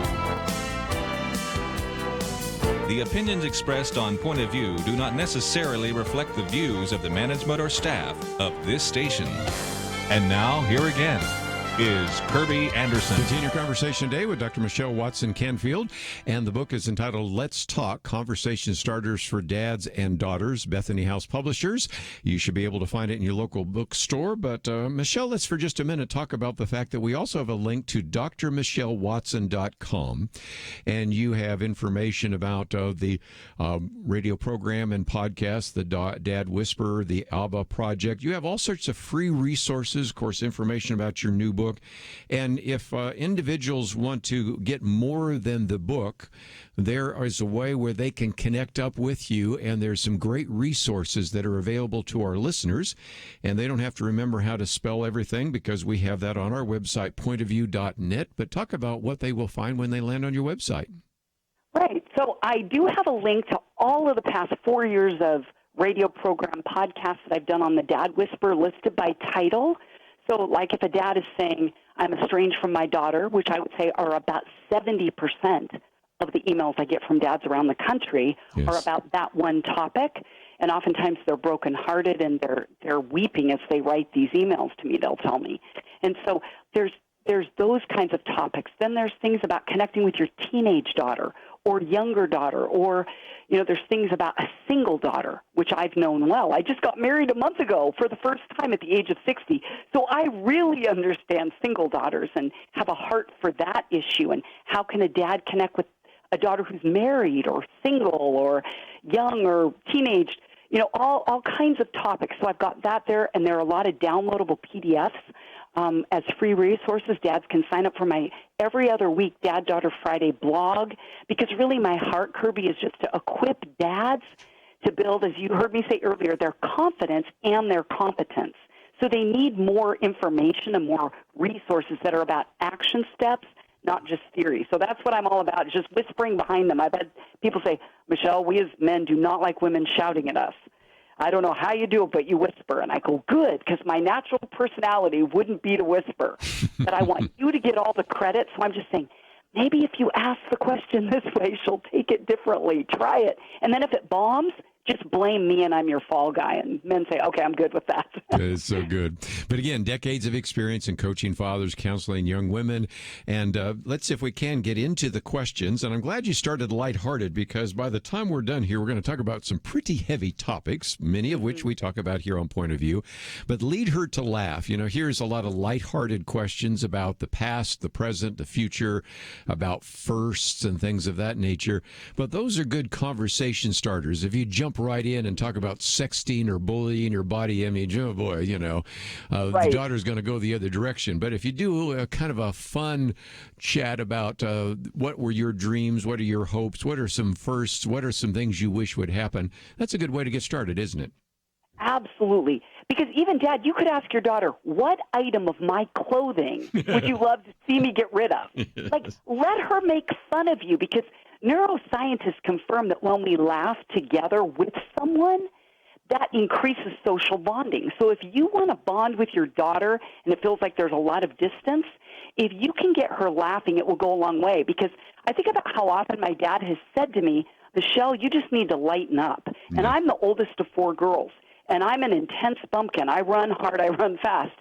Well, when my dad tells me to lighten up, all I do is react to that negatively. Like, that doesn't help me lighten up, to just tell me to lighten up. But when my dad uses funny voices and he sings songs that he used to sing to me about Uncle Ned when I was a little kid, it gets me laughing and helps me to lighten up. So I'm like, Dads, if you can get your daughter laughing, ask her, what about me makes you laugh? Even you could ask her that. But even just this one won't make her laugh necessarily, but it's a happy topic. Ask her about her wedding day. Say, do you ever think about it? What do you imagine? What colors? What place?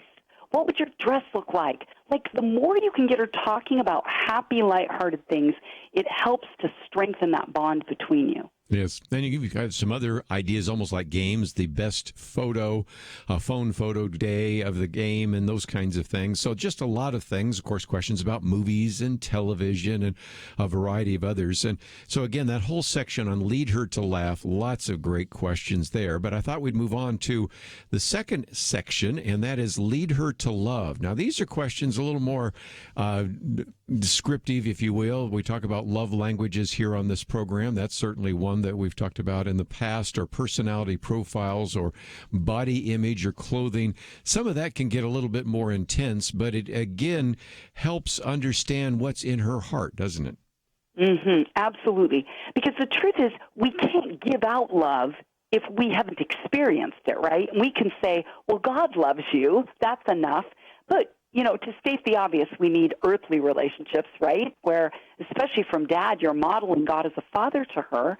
So the more you can enjoy her, love the things she loves, and help her process in areas where she's struggling, the more she will give out love to impact the world more positively. So you could even ask her under Lead Her to Love, like, what do you see as your 3 greatest strengths and gifts right now? What are 3? And then, Dad, that's a perfect time for you to affirm her and say, here's 3 things I love about you. I guarantee she will replay and replay and replay what you tell her. And oftentimes I can use that talking about a positive to drive her away or maybe protect her from going in a direction that is not going to be fruitful by saying, you are really good at talking to people. You're really good as a writer. You're really creative there. You need to focus your time and attention on those strengths rather than over here, because you're trying to attract this boy and learn something that isn't going to necessarily be in your strength, and it isn't necessarily for the best of all reasons. So even by complimenting them, you can help them see what they are all about. And it kind of leads to the next section here, which you talk about, lead her to look. And that is so that she can kind of find her voice and figure out who she is, because in some respects, the cacophony of voices that come right now against both boys and girls, but especially against girls in terms of body image, about your place in the world, I think these young girls are probably more confused than they've ever been because of all the different kinds of voices that come not just from the culture, but from the church, from parents and everybody else, and they really have trouble even figuring out who they are. Exactly. And so when a daughter doesn't know who she is, or we can say who she is, like as God's daughter, but when she doesn't know who she is, you're right. Every voice, every pull away to try to figure that out from the truth of who she is, every voice is going to be louder than her own even. And so for dads to be able to ask their daughters, like, what are some outrageous dreams you have? And then find ways to support that. I love, Kerby, how you just said, you asked, what if she's a great writer? Dad, be willing to put your time and energy and money into helping fund that. Find someone that could mentor her in writing, or find, a place online where she could take a class to strengthen that skill set. Because I once read a quote that was so powerful with an organization that works with teenagers, where teenagers said, our parents and adults are telling us everything to say no to, but no one is telling us what to say yes to. Yes. It's like, Dad, do that with your daughter. Find the things that she's saying yes to that you align with and help support making that stronger in her life, and that will help her look inside herself and actually like who she is, and then do more of those things that also connect her who and her do, who she is to what she does. One of the organizations we interview on a pretty regular basis here, Point of View, is Just Say Yes. And everybody goes, what? No, you just say no because of sex. No, just say yes to your dreams, your goals, your aspirations. And I think so often we are talking about the negative. But just before we take a break, let me just mention that there are questions here on guys and dating, on sex, on sexting, sexual harassment, bullying, pornography, eating disorders, and a variety of others, topics that probably would never bring up, but your book gives us a justification for bringing those up and actually surfacing some things long before all of a sudden you discover that your daughter is upstairs cutting herself or having these thoughts about suicide. That conversation can happen and in a sense be preventative. So very good material, but we need to take one of those mandatory breaks. And when we come back, we'll talk briefly about this idea of lead her to lament, about hurtful words, father wounds, father voids, distracted dads, all sorts of things, divorce and the rest.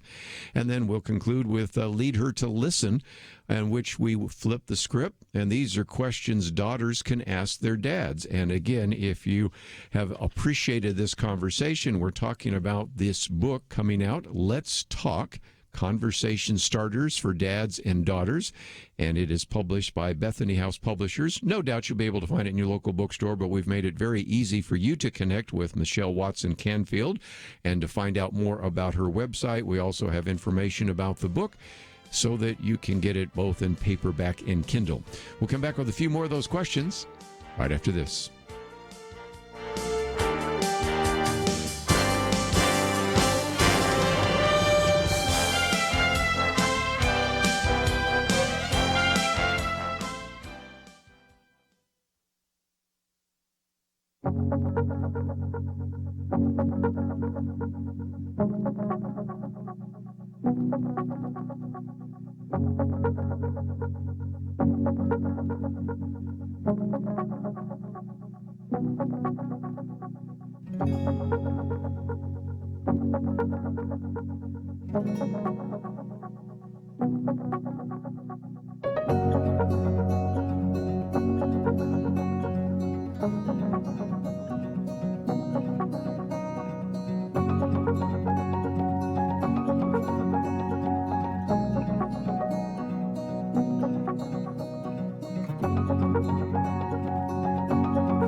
Now, back to Point of View, your listener-supported source for truth. Back for a few more minutes with Dr.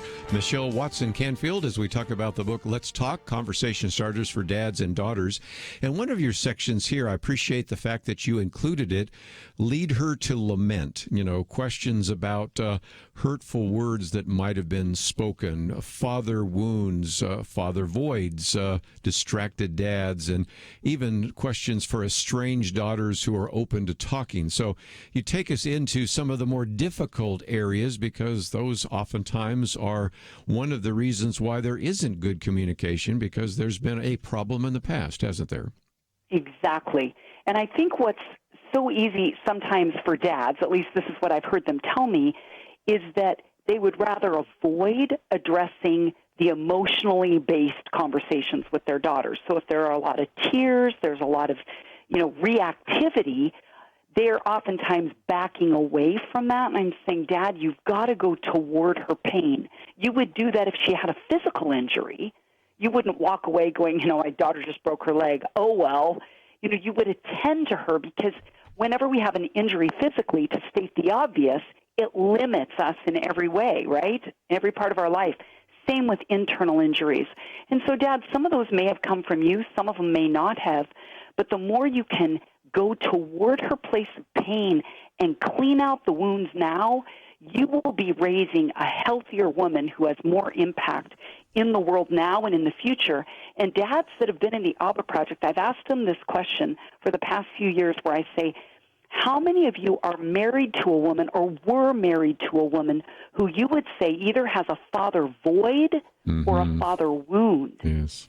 And usually every hand goes up. And then I ask, how many of you are affected by that woman's pain today? And again, the hands stay up. Yes, I do. So, Dad, the more you can clean out the pain that you may have caused to your daughter by your absence or by something you've done or said, and clean it out now by making amends, asking forgiveness, your daughter will not then be carrying those wounds into adulthood. So that's why I'm all about this section. And I just got married to Dr. Ken Canfield, a long-term colleague of mine, a widower, who started the National Center for Fathering. And you know what he just told me this week?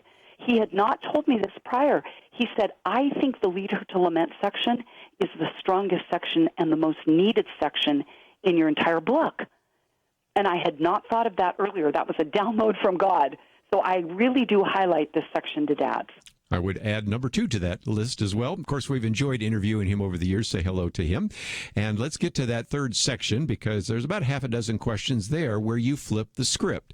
Questions for daughters to ask their dads. You know, tell me about your life as a kid or your parents, your childhood, maybe your relationship with your dad or those kinds of things, because that is helpful for the daughter to understand what makes her dad tick, because we all marry into families. You're starting to figure this out as well. And these family dynamics, and say you are in a family where everything's on the table, you talk about everything, and you marry into a family where nobody talks about anything. And so the daughter might be trying to figure out, why is it, Dad, you just never open up about these issues? This would be, I think, really insightful for her, wouldn't it?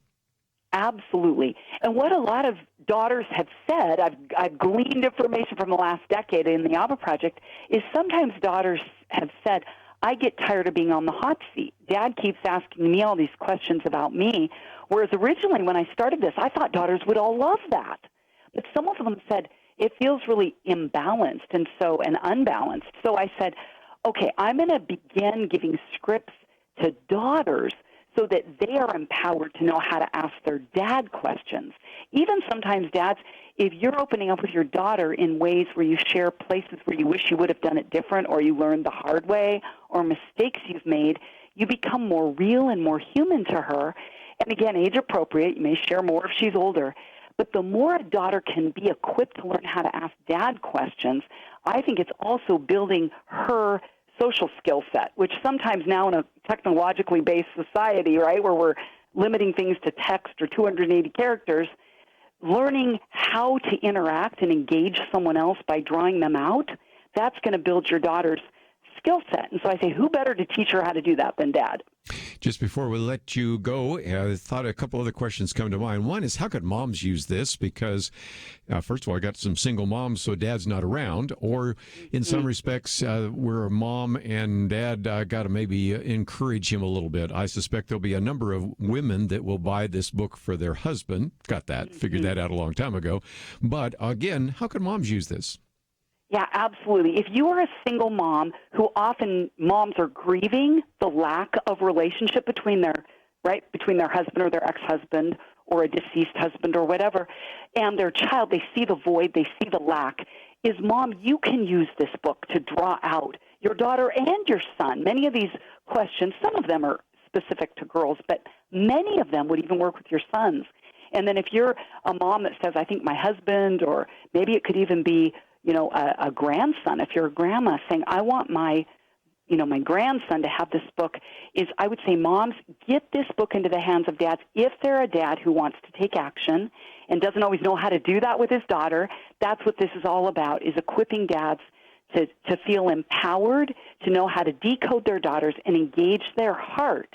Because that's what God said, right, in Malachi 4:6, if the hearts of fathers don't turn to their children and children to their fathers, I'll strike the land with a curse.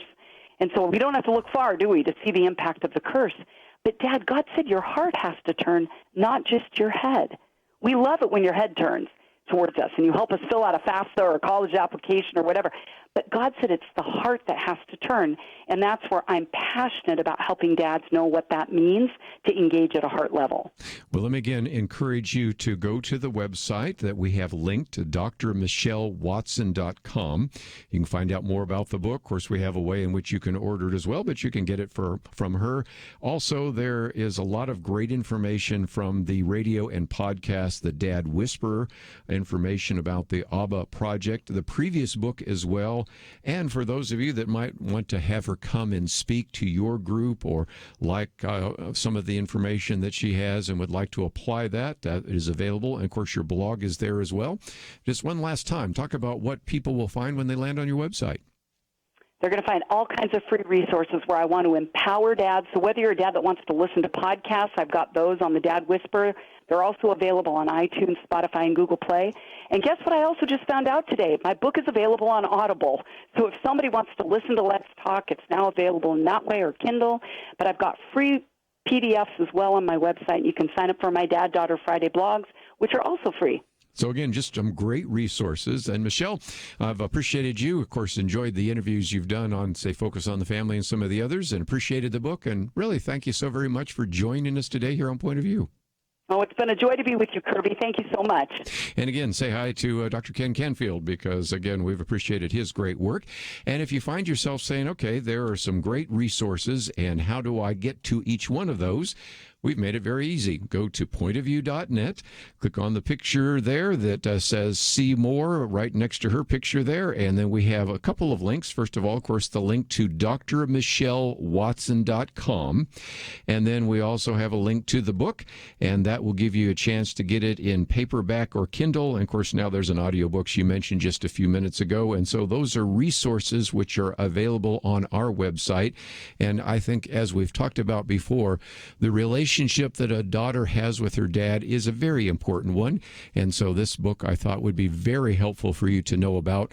Let's Talk, Conversation Starters for Dads and Their Daughters. It is published by Bethany House Publishers, and I think you're going to really appreciate the fact that it not only gives you some great, very good information about the importance of these relationships, but also many practical, 60 different practical questions that you might ask as well. Well, you've been hearing us talk about the book, Let's Talk, and you've been listening to Point of View.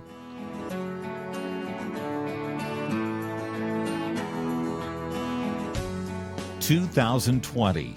It's been a pretty eventful year. We've experienced international tensions over the coronavirus and lockdowns, economic uncertainties, cities overrun by protests, rioting, and looters, and coming soon, a presidential election.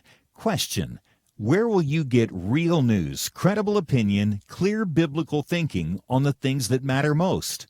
Answer: Point of View Radio with Kerby Anderson and the team. You can make sure their voices continue speaking loud and clear by taking a moment right now and joining the Truth Team. It is easy, but you do have to visit our website or make a quick call. Go to pointofview.net/team or call 800-347-5151. You have the power to make a difference. Joining the Truth Team can help ensure that millions of people will get a different opinion from the major purveyors of fake news. We don't get big advertising dollars like the networks or tax money like PBS. We depend on you. Pointofview.net/team and 800-347-5151. Point of View is produced by Point of View Ministries.